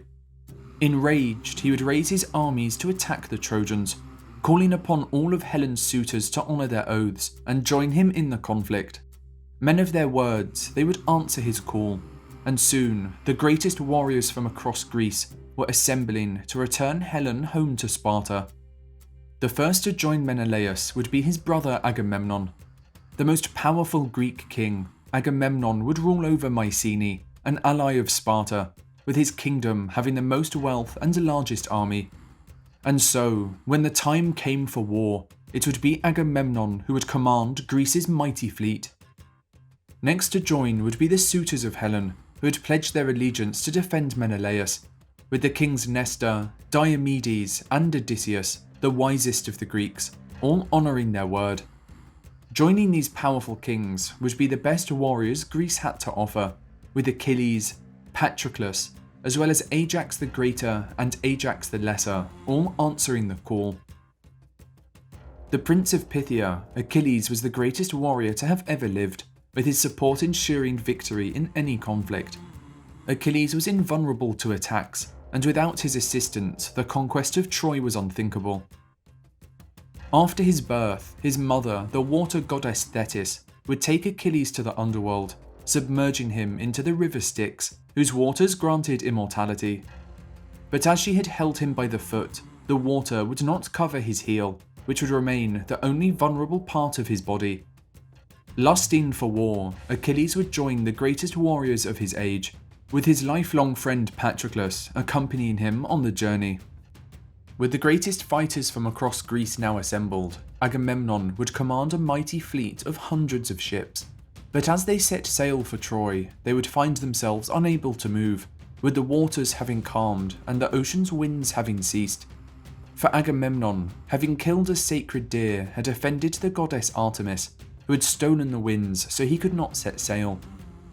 Anxious to reach Troy, Agamemnon would consult a prophet on how to restore the winds once again. But to restore them, the prophet revealed that Agamemnon would have to sacrifice the one who was dearest to him, his eldest daughter Iphigenia. With thousands of men waiting idle in their ships, Agamemnon's pride could not stand for such a delay. Claiming that Achilles wanted her hand in marriage, Agamemnon would lure his daughter to his camp, with Iphigenia arriving in excitement. With her father waiting for her at the altar, she would begin to walk towards him. However, as she got closer, she realised it was not a wedding altar at all, but rather a sacrificial shrine, with her father plunging his dagger into her broken heart.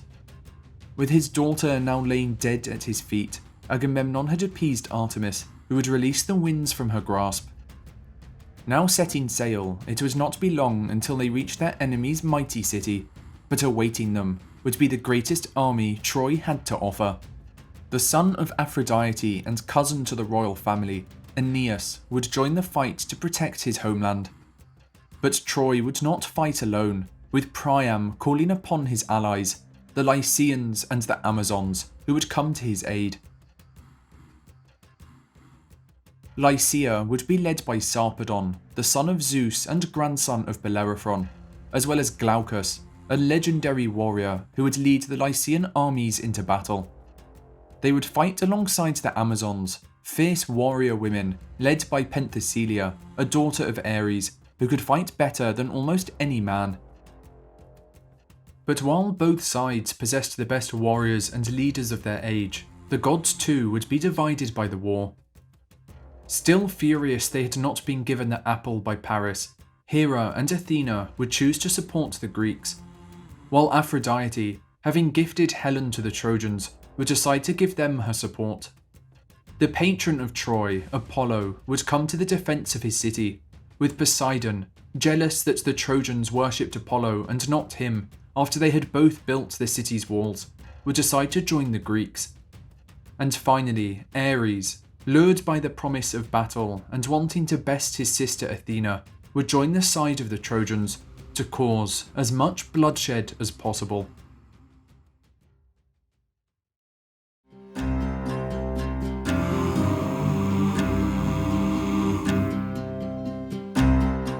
For 9 years, the Greeks would attack Troy, with wave after wave, failing to break the city's impenetrable walls. But with resources running short, Achilles would lead Greece's armies south, searching for supplies, gold, and women. They would first take the island of Lesbos, before landing on the shores of Asia Minor, pillaging all the towns and cities they came across as they made their way back to Troy. From the cities of Lyrnessus and Hippoplatia, the Greeks would take many beautiful women as slaves, with Briseis being awarded to Achilles and Chryseis given to Agamemnon, 2 women that would change the course of the war. Having taken Chryseis as a concubine, Agamemnon would fall deeply in love with her. However, her father, a priest of Apollo, was not happy with his daughter being taken as a slave, and so travelled to Agamemnon's camp. He offered the king gold and silver in exchange for his daughter, but Agamemnon refused the offer, taunting the old man by pointing at Chryseis chained to his bed. Apollo, disgusted at the way his priest had been treated, would send a plague of arrows upon the Greek armies, refusing to relent until Chryseis was returned home. Agamemnon, having no other choice, would agree to let her go, with Odysseus reuniting Chryseis with her father. But with his concubine now gone, Agamemnon would look to satisfy his desires, turning to Briseis, the slave girl of Achilles. If he would have to go without his prize, then so too would his greatest warrior. Stealing her from his tent, Agamemnon would declare Briseis his own, with Achilles becoming enraged. Demanding her return, Achilles would only be laughed at by the king, causing him to draw his sword in frustration. But as he did so, the goddess Athena would descend from the heavens, holding his arm in place and warning him against such an impulsive action. Heeding the god's advice, Achilles would put down his sword, refusing to serve a king that had treated him with such disrespect. Returning to his tent, the Greek armies would have to fight on without his assistance.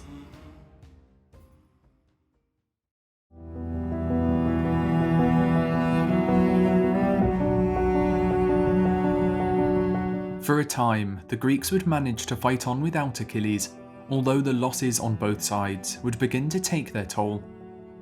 But with Achilles now out of action, Hector would realise that this was his only opportunity to win the war, and so decided to bid his family farewell. With his wife and son crying in his arms, he knew this could be the last time he would ever see them. But he had no choice. For Troy to survive, he would have to fight. Emerging from Troy's mighty walls, Hector would rally his men, pushing the Greeks all the way back to their ships, who were no match for him without Achilles' assistance. But even on the verge of defeat, with his men dying around him, Achilles would refuse to rejoin the fight. Taking matters into his own hands, his best friend Patroclus would put on Achilles' iconic armour before charging into battle. With it appearing that Achilles had rejoined the fight, fear swept through the Trojan forces, who began to flee back to the safety of the city's walls. Seeing his army crumbling before him, Hector would decide to make a final stand, turning to face Patroclus to save as many of his men as possible. Charging towards him, his sword in hand, he would take one swift blow, striking Patroclus dead. Shocked at the ease with which Greece's finest warrior had been defeated, Hector would crouch down to remove Achilles' helmet, but when Patroclus' face was uncovered, he realised that he had not defeated Achilles at all.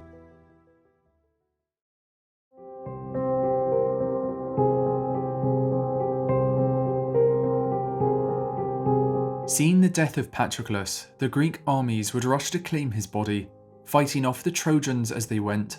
Bringing him back to their camp, Achilles would be distraught when he saw his best friend laying dead before him. Contemplating ending his own life, Achilles could not hold back his anguish, with his mother Thetis coming to comfort him. Seeing her son in such distress, Thetis would go to Olympus and retrieve a new set of armour from the forge of Hephaestus, placing it on Achilles when she returned. With his new armour equipped, the grief Achilles had felt would now turn to revenge, with the destruction of Hector and Troy the only things on his mind. Seeing the real Achilles now charging towards him, Hector would begin to run in fear, with him being chased around Troy's walls 3 times before he was eventually caught. Unable to run any further, Hector decided to make a final stand and fight Achilles with honour. Charging at him, Hector would draw his sword, but as he took his final swing, it would miss, with him falling down to the floor. Realising the end was near, Hector would refuse to beg for his life, and instead would only request one thing: that Achilles treat his body with respect, so his family could properly mourn his passing.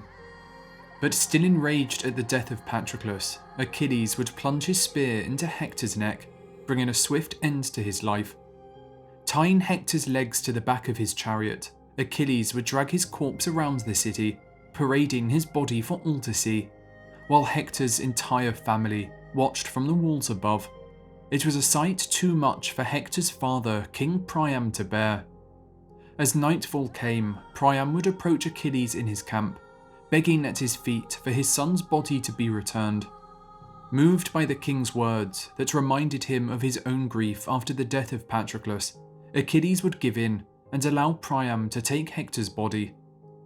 Arriving back in Troy, the entire city would gather to see Priam's son, mourning for the loss of their great hero. But none would feel the pain more than Hector's wife Andromache and his son Astyanax, who clung on to his body as it passed through Troy's sombre streets.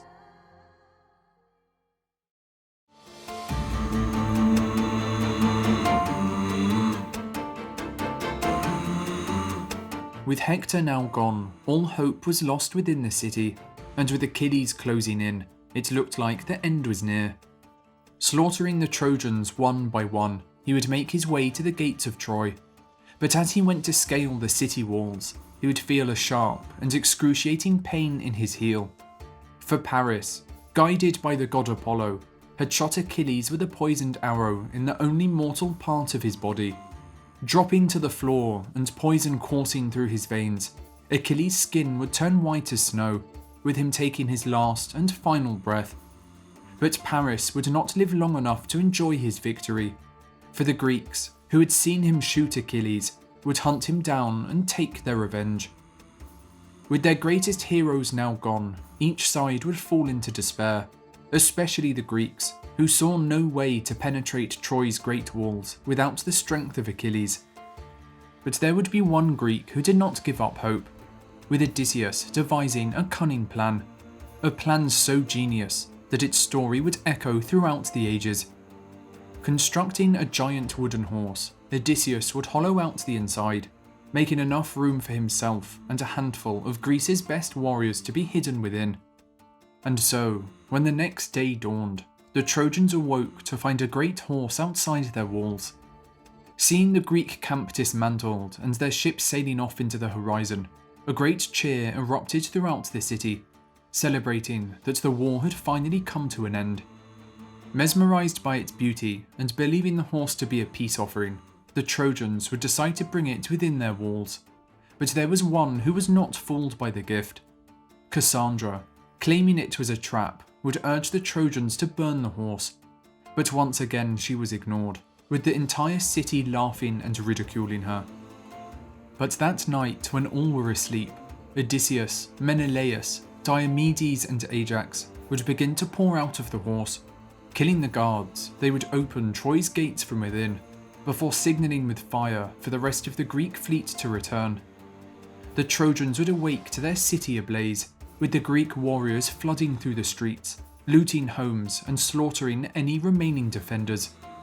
With his entire city burning before his eyes, Priam, the king of Troy, would meet his end, with Pyrrhus, the son of Achilles, plunging his dagger into the old man's defenceless body.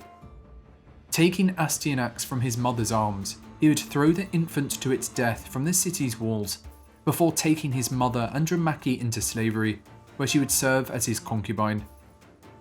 After 10 long years of war, Troy's famous walls had finally been breached. With its king now gone and its great heroes defeated, Troy would now lay at the mercy of the Greeks.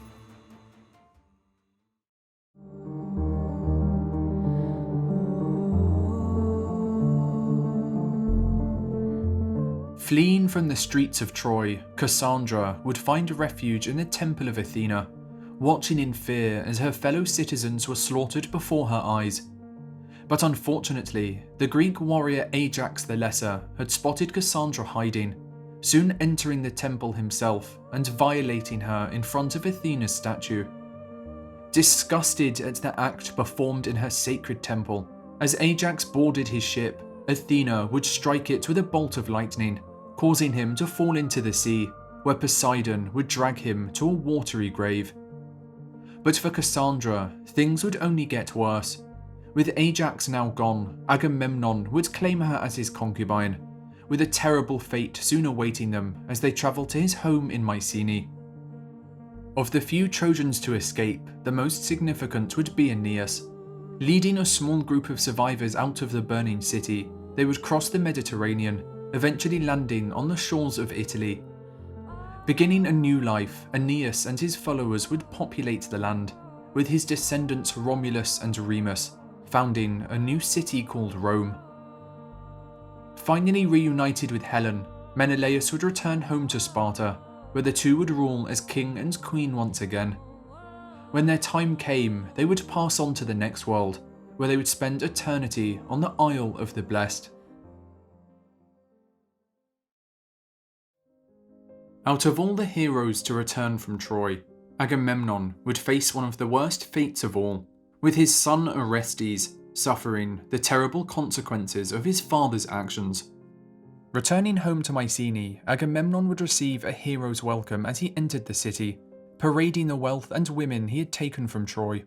He was most fond of Cassandra, the Trojan princess who was now his unwilling captive, keeping her at the front of the procession for all to see.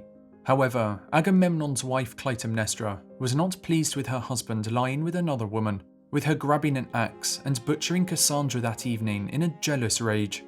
But Cassandra would not be the only one to feel Clytemnestra's wrath.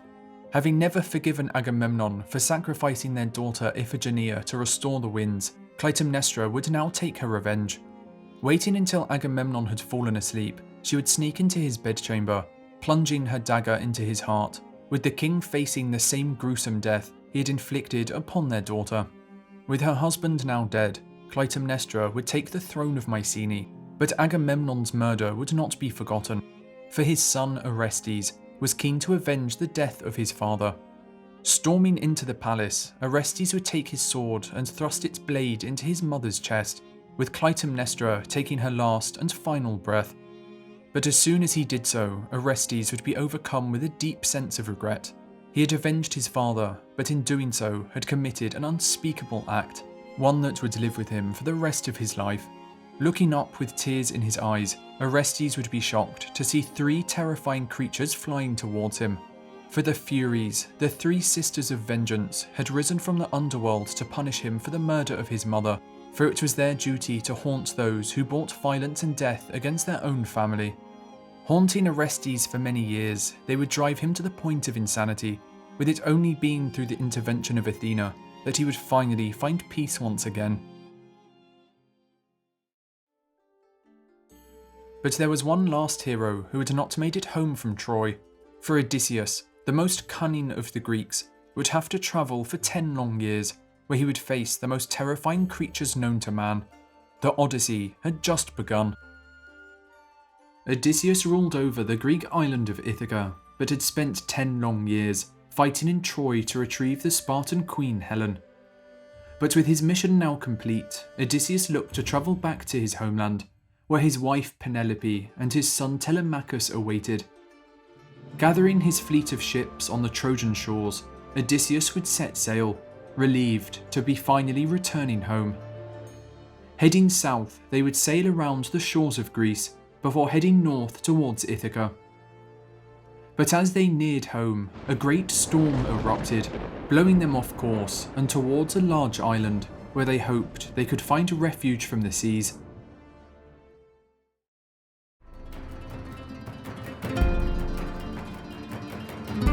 Stopping on the island, they would soon spot a shepherd's camp in the distance, with Odysseus hand-picking a small group of warriors to accompany him. Taking several cases of wine to trade, the hungry crew were overjoyed when they saw large supplies of cheese and meat within a cave next to the shepherd's flock. The warriors would help themselves to the supplies, but soon the cave's owner would return, the giant Cyclops Polyphemus, a son of Poseidon, who sealed the entrance with a giant boulder. Ignoring Odysseus's cries that he was there to trade, Polyphemus would grab 2 of the warriors, crushing them in each of his fists before eating their remains. He would then leave the cave, returning each morning and evening to feast on what remained of the terrified crew. Knowing the odds were stacked against him yet again, Odysseus would devise a cunning plan to escape. Realizing he couldn't overpower Polyphemus, he would offer the Cyclops the wine he had brought with him to help wash down the taste of his friends.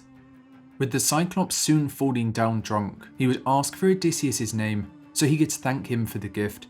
But instead of giving his true name, Odysseus would instead insist that he was called Nobody.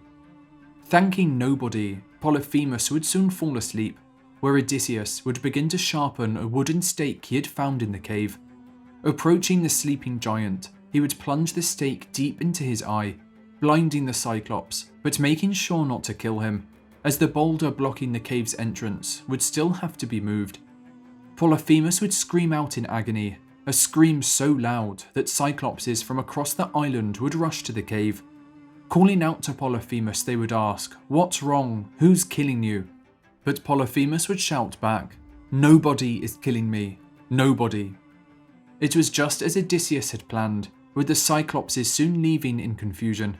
But while Polyphemus was now blind, there was still no way for the men to move the giant boulder blocking the entrance, with Odysseus coming up with yet another plan. When Polyphemus went to move the boulder the next morning to let his sheep out to graze, he would feel each of the animals as they passed to check it wasn't one of the humans. But Odysseus and his men would each tie themselves to the bottom of the sheep, allowing them to pass by undetected.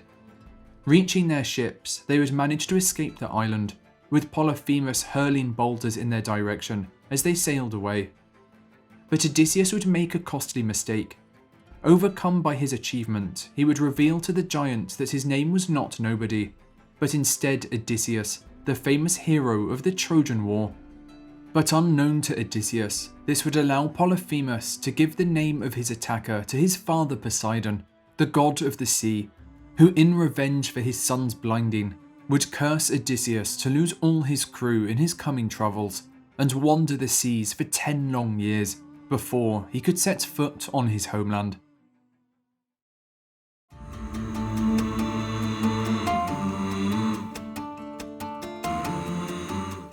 Unaware of the curse Poseidon had placed upon him, Odysseus and his crew would land on the floating island of Aeolia. After dining with his guests, King Aeolus, who ruled the island, would offer Odysseus a parting gift, a leather bag containing the power of the winds, which if used with great precision, could speed his journey home. Setting sail once more, Odysseus would make use of the winds, with his homeland of Ithaca soon in sight. But as he neared the island shores, his crew, believing the bag Aeolus had given him contained large sums of gold and silver, decided to take some for themselves. Opening the bag while Odysseus's back was turned, all the winds rushed out at once, blowing their ships back into the ocean, with all on board holding on for their lives. They would arrive at the island of Aeolia once again, but this time their arrival would not be met with the same generosity they had received before.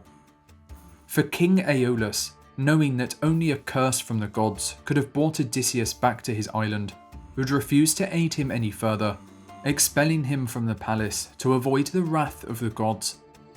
Still unaware of Poseidon's curse, Odysseus would set sail once more, but just like his previous attempts to reach his homeland, this time would also hold misfortune.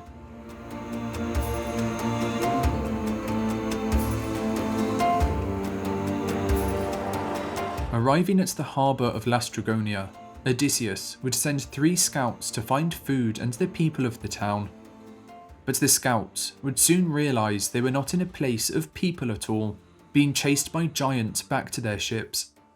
Bloodthirsty cannibals, the giant Laestrygonians would begin to devour the scouts, with them soon turning their attention to Odysseus' ships in the harbour. Pelting them with boulders, the Laestrygonians would destroy every ship bar one, with Odysseus barely making it out alive.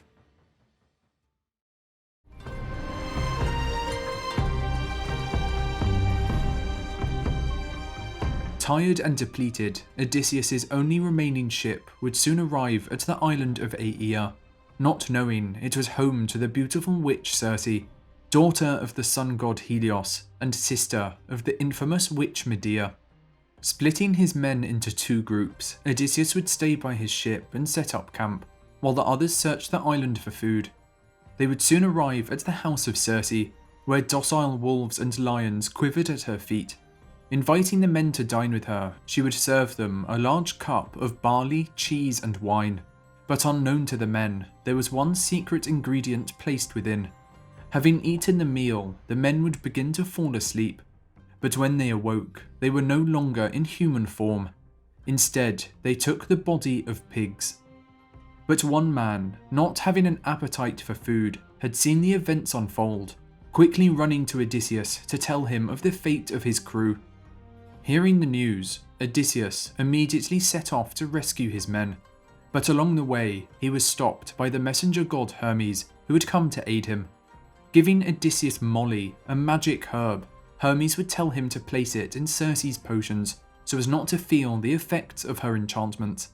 Taking the Molly, Odysseus would approach Circe and begin to dine with her, surprising the witch when he remained in human form. Drawing his sword, he stood up and threatened to kill Circe unless she transformed his crew back into humans. With his sword at her throat, Circe would quickly agree, with the pigs at her feet transforming back into men. So impressed by Odysseus' heroics, Circe would invite him to her bedchamber, with the two having a son together named Telegonus. Remaining on the island for a whole year, Odysseus decided it was time to leave. But as he began to set sail, Circe would advise him to visit the Underworld, where the prophet Tiresias could advise him on how to survive the many trials that awaited him at sea.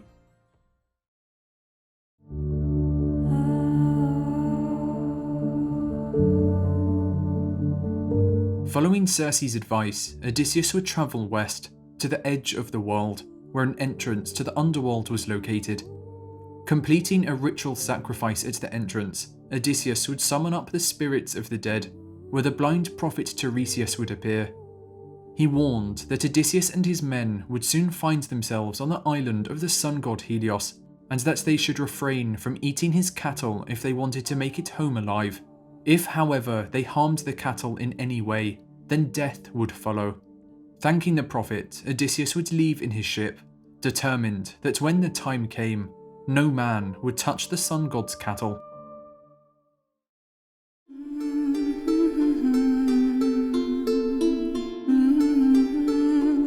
But soon after setting sail, Odysseus and his men would begin to hear a beautiful melody.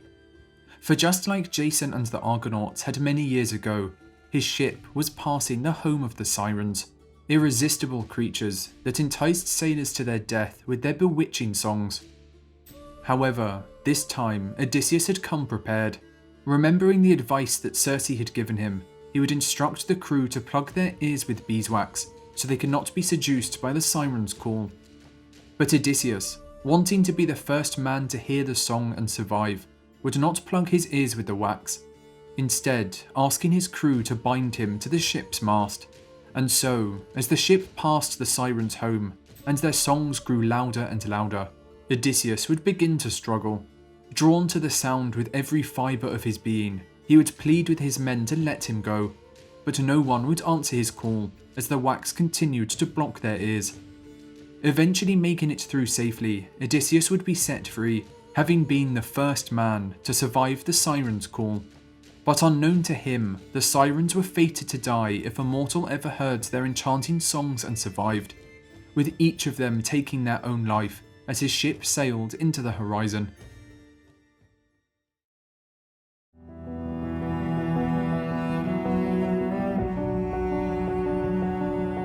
As the next day dawned, Odysseus had a difficult decision to make. For Circe, using her magic, had warned him of the dangers that lay ahead when he came across a narrow pass. On each side would lay incredible danger, with the right home to Scylla, a giant six-headed sea monster, and the left home to Charybdis, a whirlpool that consumed anything that came near. Heeding Circe's advice yet again, Odysseus would choose to head towards Scylla, for while the monster would take 6 of his men, it was a price he was willing to pay, as Charybdis would take his entire ship. And so, with a heavy heart, he would direct his men towards the cliff face where Scylla lay in wait. As the ship passed, 6 heads would swoop down from above, each taking a sailor, who screamed as they were consumed by the beast. But with a great storm on the horizon, they had no time to mourn their companions, with them soon stopping on the island of Thrinacia.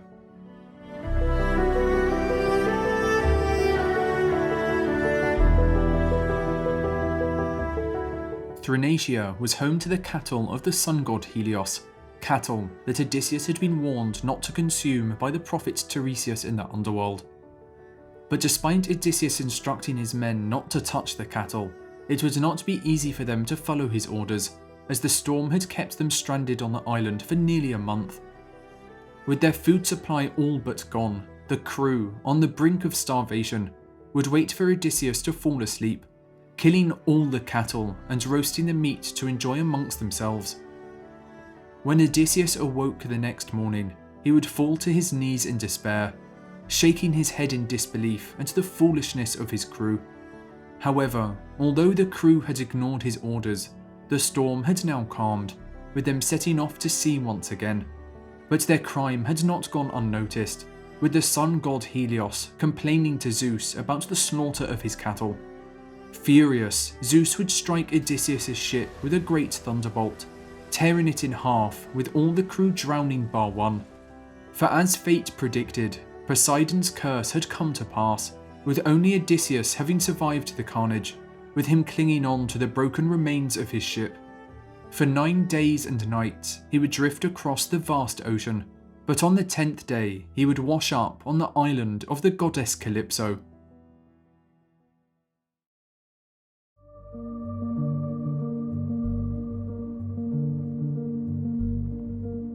Upon rescuing Odysseus from the shore, Calypso, the daughter of the Titan Atlas, would fall in love with him, asking if he'd stay on the island with her forever, even offering to make him immortal. But Odysseus, longing to see his wife Penelope and his son Telemachus, would reject her advances, insisting that he wanted to leave. However, Calypso, insulted by the rejection, would keep Odysseus captive on the island for the next 7 years. Being forced to lie with the goddess, Odysseus would spend every night crying on the shore, wishing to see his wife and son once again. But high on Mount Olympus, the goddess ATHENA, having supported Odysseus since the Trojan War, would look down upon him with sadness in her eyes, until one day she could not stand by any longer. Begging Zeus to finally allow Odysseus to return home, Athena would make her case, with Zeus ordering Calypso to set him free. Reluctantly, Calypso would agree, helping Odysseus to build a raft to sail home. But as he was nearing his homeland, Poseidon would hear of Odysseus's escape, conjuring a storm to destroy his raft. Barely surviving, Odysseus would manage to swim to the island of Syria, where he would stumble onto the shore completely naked before falling asleep.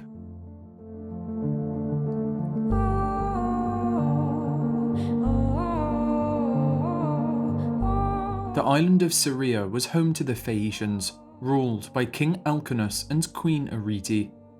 The day after Odysseus's arrival, their daughter Nausicaa would go down to the sea with her maids to wash their clothes, only to come across Odysseus standing naked on the shore. Shocked by the sight of a naked man, her maids would run away screaming in terror. But Nausicaa, given courage and being prompted by Athena, would stand her ground. Giving Odysseus some clothes, Nausicaa would take him back to her palace, where she would introduce him to her parents. Inviting the stranger inside, the king and queen would ask Odysseus to dine with them, before enjoying entertainment provided by Demodocus the poet, who was known for his songs inspired by the gods.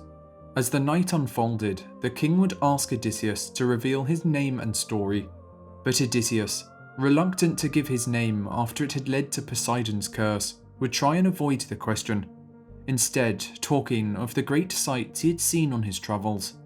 After a great feast, Demodocus would soon begin to play his beautiful tunes, singing of the gods of Olympus. But soon, the poet's attention would turn to the tale of Troy. He would sing of its many heroes, of Achilles and Agamemnon, and of the famous Odysseus, the maker of the wooden horse and the most cunning of the Greeks. Awed by the tale of the Trojan Horse, of how a man so intelligent had managed to outwit the Trojans, the crowd would begin to cheer. But Odysseus, thinking only of the many friends he had lost, would grab his robe and begin to weep, wiping the tears from his eyes. However, the king, hearing Odysseus sobbing, would become suspicious, asking for the man's identity. Overwhelmed that his tale was being told across the land, and mesmerized by the poet's beautiful singing, he would reveal that his name was Odysseus, the famous hero of the Trojan War. But rather than returning home after the conflict, Odysseus would explain that he had been wandering the ocean for 10 long years, with every attempt to reach his homeland having ended in tragedy. Amazed by the story and honoured to have such a great hero in their midst, the king and queen would do everything they could to help him.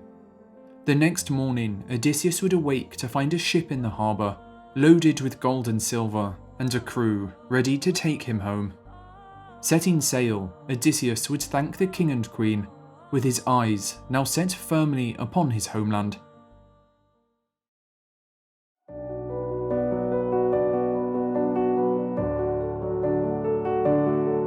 "20 years after leaving home, Odysseus would finally set foot on Ithaca, ready to see his wife and son once again. But Athena, knowing that his homeland was not as he had left it, would warn Odysseus of the dangers that waited in his palace. Transforming him into an old beggar, Athena made sure that Odysseus would enter his home in disguise, for his wife Penelope, having been alone for 20 years, was expected to remarry, with suitors from far and wide coming to win her hand. Over 100 of them now infested Odysseus's palace, eating his food and wearing his clothes, although through it all, Penelope had remained faithful, never giving up hope that her husband would return. Devising a cunning plan to avoid marriage, Penelope had stalled her many suitors for years, weaving a burial garment for Odysseus's father, promising that she would choose a new husband when it was finished. But every night, as the garment neared completion, she would secretly undo all her work, with the deception lasting for 3 years before it was uncovered, with her now being forced to choose a suitor. But unknown to Penelope, Odysseus would soon be by her side. Making his way to the palace, he would first stop at the house of his most loyal servant Eumaeus, Happy to see his king once again, Eumaeus would offer Odysseus food and wine, while pledging to help him reclaim his home. It would not be long before another would join them, for Odysseus' son Telemachus had just arrived home from his travels after searching for his father for many months. Making his way up to the palace, Telemachus would see Eumaeus dining with a stranger, and hungry after his long voyage, would ask his friend if he could join for dinner. But Eumaeus, knowing the beggar's true identity, would seek to give the two some time together, leaving to let Penelope know her son had returned. With Eumaeus now gone, ATHENA would use her magic to transform the old beggar back into Odysseus in all his glory.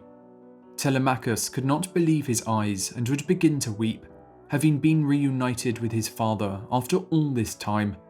Dropping to his knees, Telemachus would embrace his father with open arms, but the reunion would have to wait, as for now, Odysseus would have to deal with the suitors.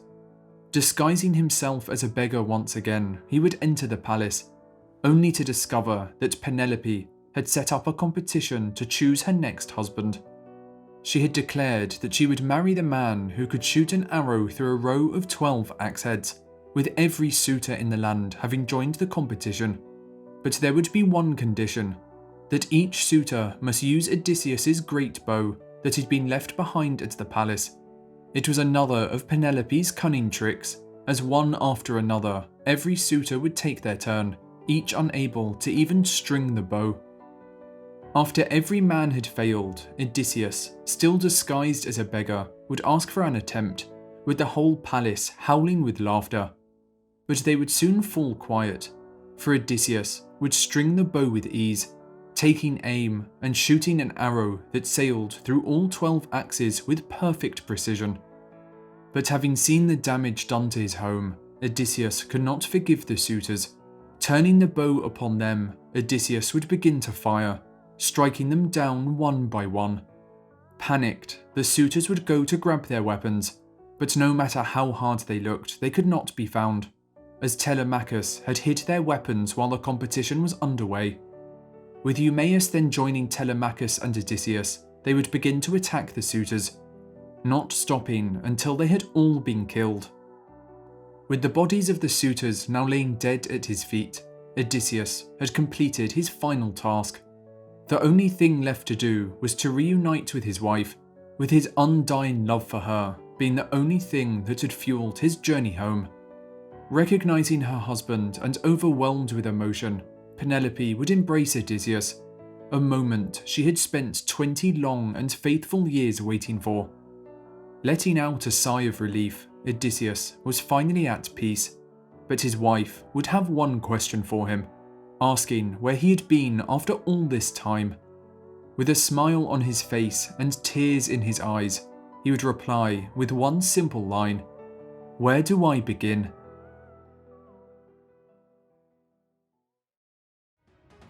As Odysseus' story came to a close, so too would the age of heroes. Zeus's plan to separate the realms of the gods and men had been successful, and no longer would mythical beasts roam the land, and nor would demigods walk among mortals. The tales of these great heroes would now pass into myth and legend, their stories preserved by great poets such as Homer, stories that would be told again and again by each generation that came to pass. Zeus, having tried and failed to populate the world with humans of gold, silver and then bronze, as well as his own descendants, would now create a final race of men, this time of iron, the current age of man. Unlike those that came before them, this race of iron would be exposed to all the hardships of the world. They would know old age and poverty, starvation and war, with hard work needed to survive the many dangers that faced them. But as much as they would struggle, with the gods having retreated from the world, these men of iron would now truly be in charge of their own destiny, free to shape the land in any way they saw fit. They would found cities, learn to write, and would explore the world around them, with philosophy, art, and music expressing their creativity. They would invent the printing press, discover gravity, harness the power of steam, and create light from the energy that now fueled their civilization. And one day, this race of iron would use their great talents to travel to the heavens themselves, where, just for a moment, they could see the place of their home from the perspective of the gods.